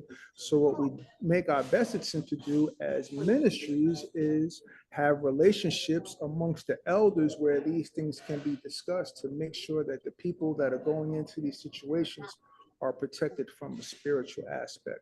But that being said, I just kind of wanted to get your ear and kind of see, do you ever apply chaperones as it relates to courtship when you're dealing with your children? And as somebody that has been over a ministry, I don't know, or still over a ministry, I don't know if you dealt with the courtship dynamic within people that are looking to get married within your ministry, but how would you deal with a situation like that, as it relates to having people come together and do it righteously? With that being said, I know that was a lot. We long-winded, like you said, man. Okay, so let me first say this. Ima is totally correct. You're not going to find courtship in the Bible, kind of like what I was saying in the beginning. You're really not going to be able to find that in the Bible, like specific verses talking about courtship. But I think we can put a conglomerate of them together to at least talk about a relationship. Where we are at right now as a people, So let me say there are brothers that I used to be in contact with. They were going to save their daughter. I was going to save my son, you know, but in the midst of that, things happen. Whether it be people left, people moved on, you know, it's very hard to do that in the condition that we are in. If I had a brother, and number one, I always told my sons, if I find you a wife, you better believe I'm going to make her a wife or find her one for you that you're going to like. I'm not just going to find one for you that just, hey, yeah, you married. No, I said, I'm going to be a dad and find you, help find you a beautiful wife in the heart. Okay. So in the same way with, my daughters, if I knew a brother who had sons and I knew how they operated, oh my gosh, thank you, Yah. But our problem is for most of us, we don't have those situations going on today. So we have to work the best way that we can. And that is going to be by courting so that they can meet someone and then find out who they are. Courting would be the best way to find out who the family is. What are the family's beliefs? You know, anything that needs to be found out, our children and the parents, that's the way in which they will find out about the family that they are connecting with. Okay, so yes, courting is not there. Now, in my situation, what with my children, I always, because we don't have very many people here where I live, if my children was to go out on a courtship with someone, you know, they've been, you know, this has happened before where they've been courting for an extended amount of time and we pretty much know them, I would wind up sending a child with them. One of my other children would go with them because I just don't believe in allowing my daughter to go out with a young man, even though I may know him and his family, and there not be another child there, because I do understand that our children are humans.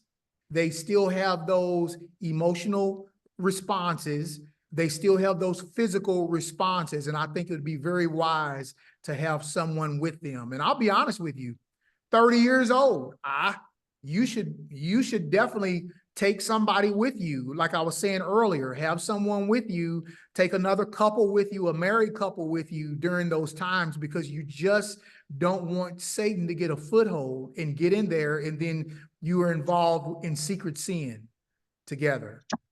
And it's happened frequently. So from me personally, I do think that somebody else needs to go there. But let me say this, if there's no one around, and these are 30-year-old people, if there's nowhere around, I mean, you know, you have to deal with the circumstances that you have. And, you know, you really just have to trust, honestly. Unless you plan on going and being there, traveling and being there, you know, with them. So it's a tough circumstance, you know, and I do appreciate the email coming on and talking about that, because that's really the way that it should be. And I wish it was like that, but it's in our time, not yet. Not yet. Did you have anything? No, Got a, no, I go ahead, don't. go ahead. No, I don't. Go ahead. I got a, have you guys heard of the 12 Patriarchs, the book? It's like the book of Jacob and his 12 sons. Uh-huh. Yeah, it's, that's a Bible I found, but that Bible mainly talks about, teenagers and how to, guide them through their life as far as, women and the choices they make. And I have my, kids reading that. I'll send the link to, Sister Lenora, and we'll go from there. Let you guys check it out. But it's called the 12 Patriarchs. And Yeah. it was the, Okay. Thank you. yeah, and that book is real good. And and it's mainly just talking about sons, listen to your father, guard your heart, guard your mind, beware of this type of woman, beware of this decision. So it's like it's real good for teenagers. Mhm. You know, that's that think they want to date, but you got to go by the biblical rules. So that's something to help guide you right there. Yeah, good point and good book. Sure is. Yeah. I found it on YouTube, just scanning through one day and it just popped up. Yeah, I think it's a part of the, is it the pseudepigrapha or is the, If this is the same one he's talking about. yeah, it's the 12 patriarchs. It's the same one. Yeah, yeah, yeah. That's something real good. I let my kids kind of check that out, and yeah, it's kind Cool. of yeah, it's real good. It's real good. Yeah, All that's something right. good. Let you read. Could you put that book name in the chat if you can, Bernie? And I know Janet had a question and Tracy had a question too. Let's see, Janet, I think you can go ahead. Okay, I really didn't have a question. I was thinking about what he was saying as far as our children dating, and I don't know what age we would be talking about, but I think that if a young man is coming for someone's daughter, he definitely gonna have to sit down and get to know the father, sit in, talk with him and meet with him, and that way before you decide that you can go on a date with somebody's daughter, you need to sit there and talk to that father. And I don't mean just one time. I mean, at a constant rate, because the simple fact that father need to know who he letting his daughter even affiliate with, like you say, the background of the family, that's very important. Maybe just meeting the parents meeting up together and, sitting and having a dinner or something like that. So, they can get a feel of each other, how they operate, and, where he come from, because like you say, it's different than the times back then. So there's so much crazy stuff going on now. You definitely have to do that if you have, your young ladies and stuff like that. And then even speaking on the older people, 30, and even my age, sometimes you can have somebody to sit at the opposite table. They don't have to sit at the table with you, but they can be at the opposite table because it's so much craziness going on and so much wickedness going on. And if you're going to do that, at least let somebody know where you are. Have your phone and have, some type of, information going on to somebody, because it's dangerous out here. It's just a lot of wickedness out here. And you got even so a lot of wolves in sheep clothing. You think they one way and then they're another. So you have to have something, prayer. And when you go out, I even tell the people in my group, let somebody know if you're going to meet someone for the first time, because we want to make sure that you're okay, pray for you, and want to make sure you get back, But it's sad to say a lot of them don't do that.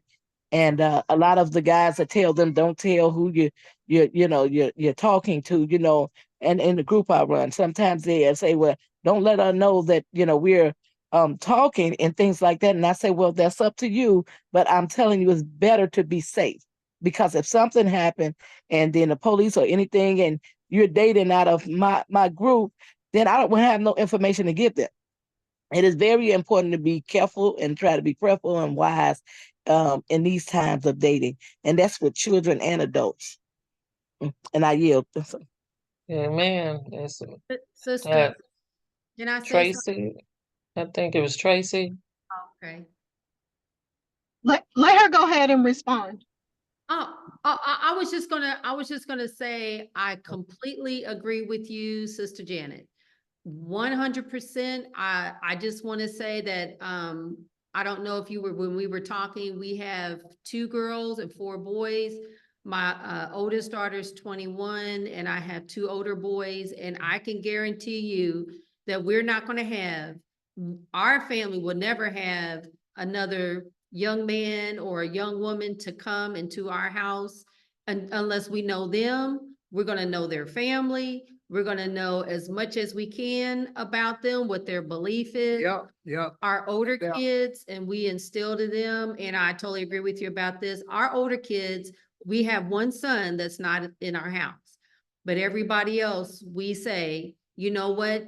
The goal here is you live at home with your parents until you get married. So you're married. And my 24 is fine with that. My 21-year-old is fine with that. So I 100% agree with very much of what you're saying. And even what you were saying about let someone know that you're going, who you're Yes. going with. First of all, for that brother to say, don't tell anybody, that's a red flag for me right there. But I totally agree. There's a lot of wickedness going on. You have to be really careful. That's all I have to say. Okay, somebody else. Oh, Tracy, go ahead then. I was just gonna say you all have a beautiful story, and it's wonderful, um, and the way that you raise your children. But for a lot of people in the world, that's like saying you all live in a bubble. You all have created this bubble and it works for you all. Mhm. But Yeah, if you look at the community as a whole and someone who's trying to do outreach, the problem is these days the parents don't even want God. So how do you reach the children? If they won't even bring them to the church house, Mhm. what do you do? Where do you even begin? That's a good question. That's a great question. I think, the one thing that the sister, am I pronouncing your name right? Avadia? Avadia. Avadia? Yes, ma'am. Ovadia, yes. I want to make sure I'm pronouncing right. Like, one of the things that I believe that I'm understanding that she's doing is trying to have something for these youth, because they don't have the example, or they don't have the guidance that a lot of people have. And I agree with you.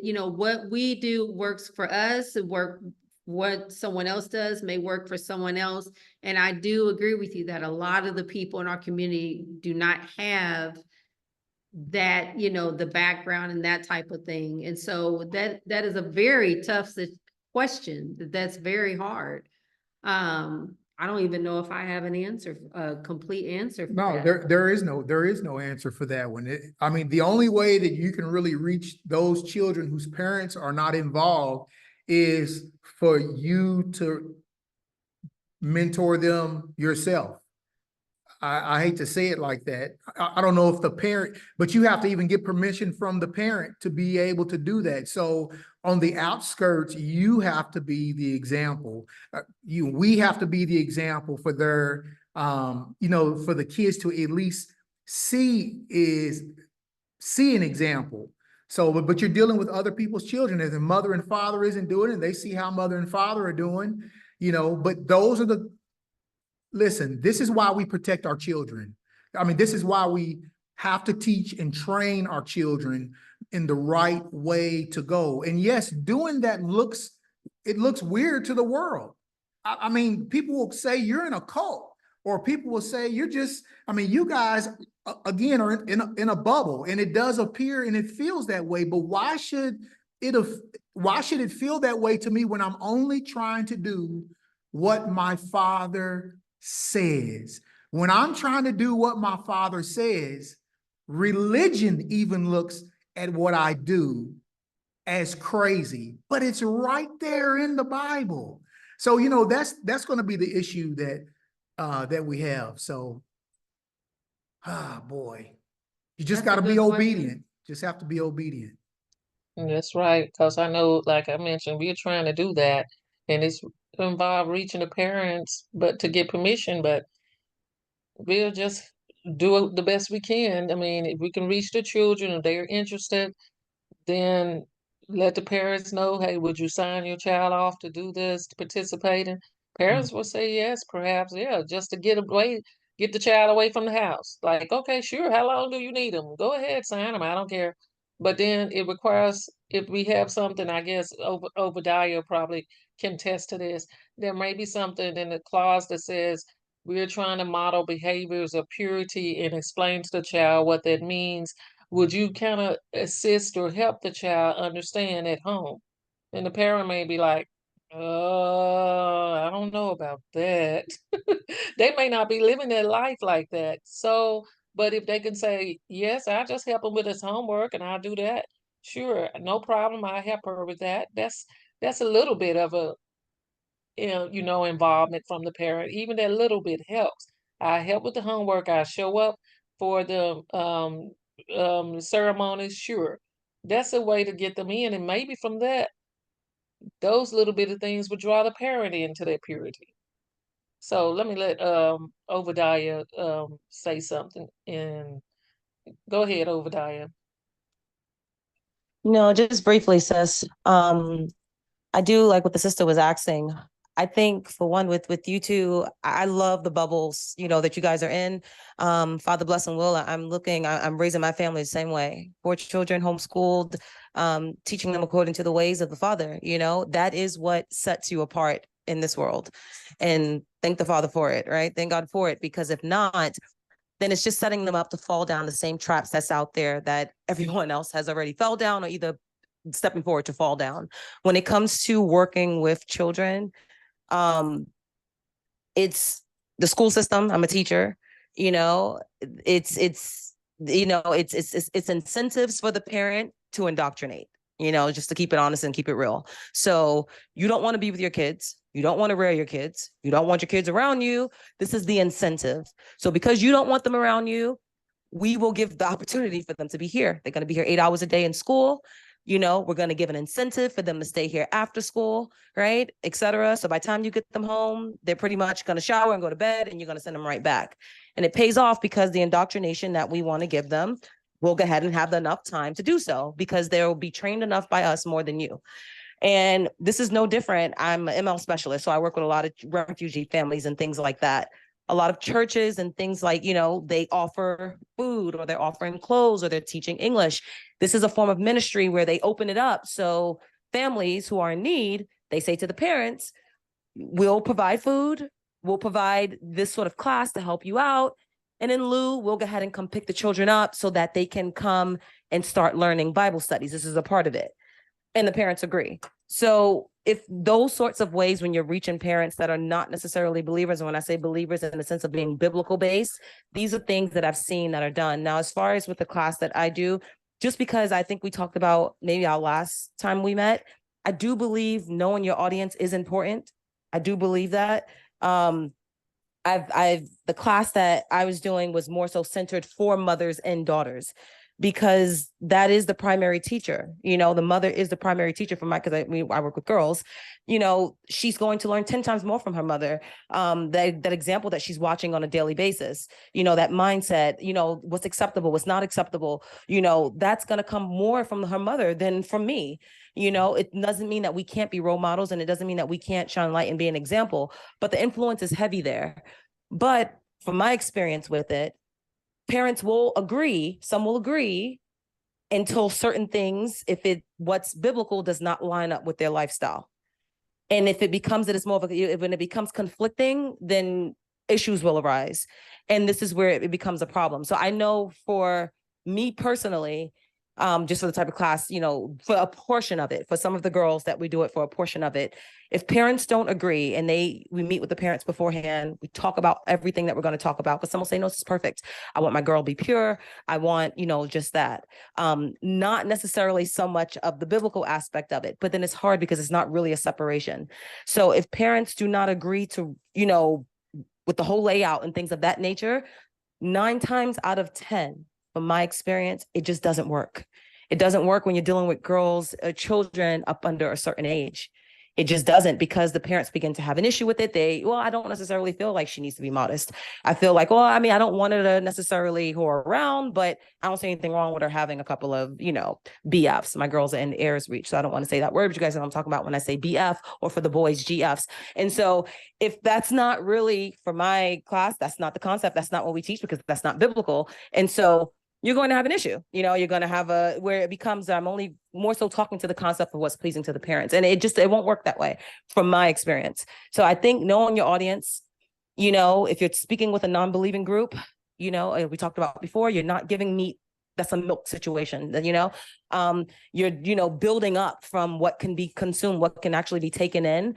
But when you're talking about it being a believing based situation, doing it biblical, doing it where we're covering these full concepts of pure body, mind, and spirit, I don't, from per the word, it's just not going to be a lot of people, it's just not going to be, it's hard when you're talking about children up under a certain age. The parents are not in agreement with that. If they don't agree and say, okay, you know what, I'm fine with the child still being involved, I'm willing to still go along with it, then great. I had that situation too. But if not, they'll let them go to a certain point and then they'll pull them, or it's like, the discipline that they need to really carry out what they need to really learn it won't be there.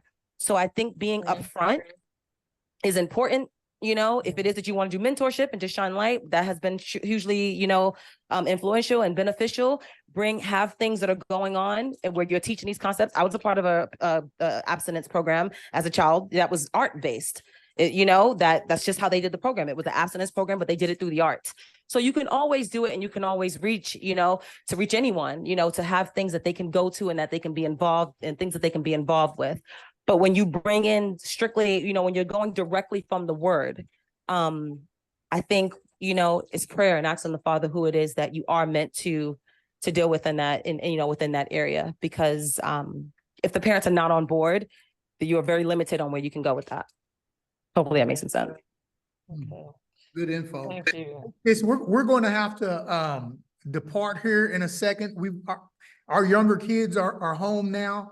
Our daughter had them and she brought them back, and so we haven't spent any time with them today at all. So we're going to try to get home in at least Okay. hours before they go to bed. Okay. Well, we appreciate you all. I know Janet had a question, but I Let her know go we. ahead with hers. Oh, yeah, Janet, did you have a question? Then we'll close out. No, it wasn't a question. It was just, when you say reaching the children, because I started something called Save Our Daughters before.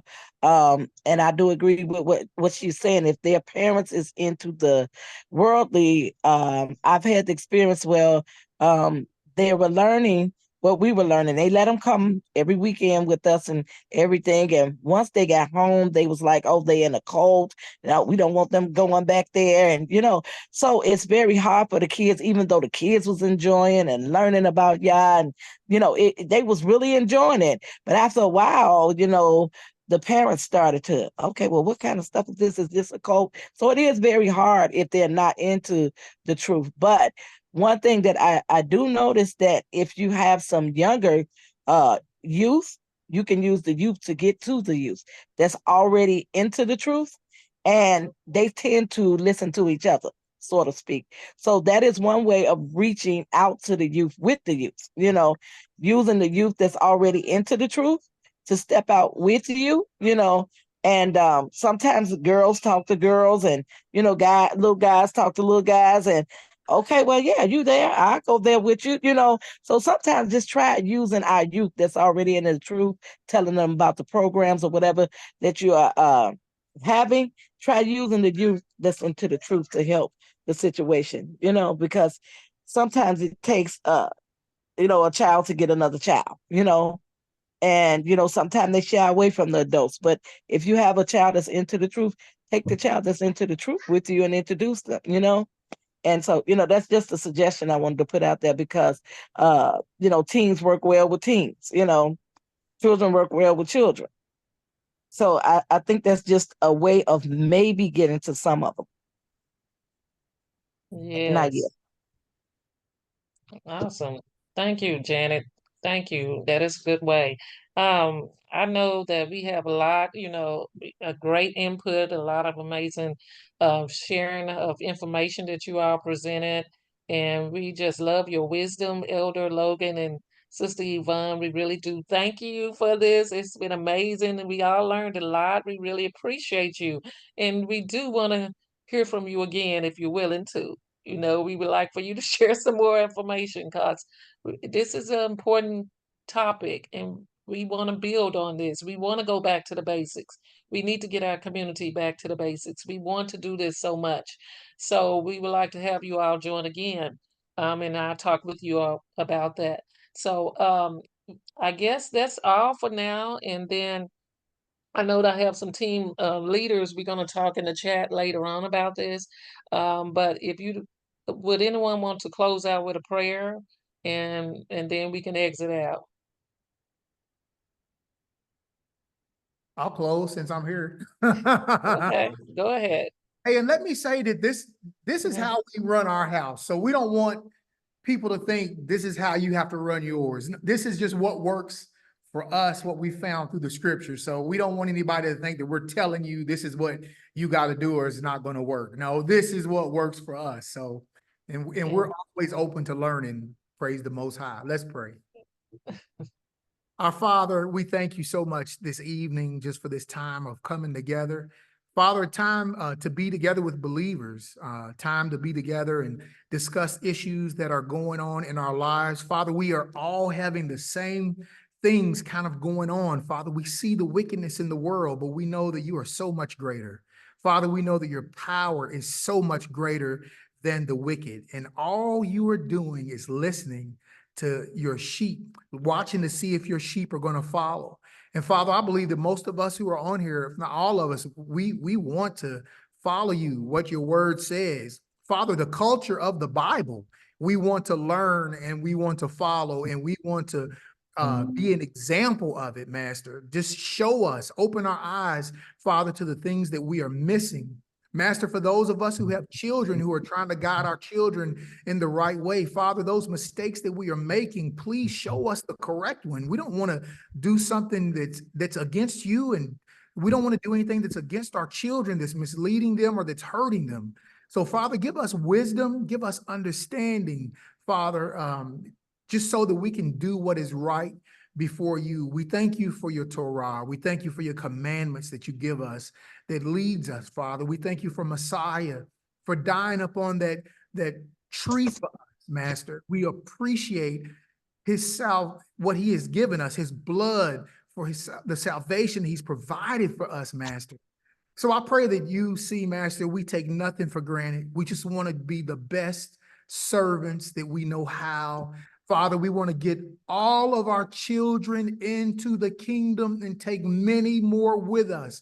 Our families are our first ministry. So, Father, let us not forget that, Master. We just want to be able to walk up to you, Master, when you return and present our families to you and say, Father, this was the best that we could do with these souls that you gave us, that you actually put in our group, our family group, Master, and we did the best that we could with them. Master, now everybody was here. We pray that you would just give them so many blessings, Father. Help them in every endeavor that they are trying to do, all of the great mission work that I see that people are doing here, Father. I pray that you would just provide everything that they need for them to be what they need to be, Father, for these children, for these teens. Father, we just pray this so much, and we just pray that you definitely just bless us in everything that we do. And may we be the best examples for you that we can be. And we ask this in your Son, Yeshua, and people know him as Jesus. In the name we pray, so be it. Hallelujah. Hallelujah. Amen. Hallelujah. Hallelujah. Right. Hallelujah. Hallelujah. All right. Hey, Thank you, thank you all for everybody. having us. Thank you. You all have a good day, good evening, good week until we meet again. All All All right. right. right. Look forward to Shalom, it. everyone. All right. Okay. Bye-bye, everybody.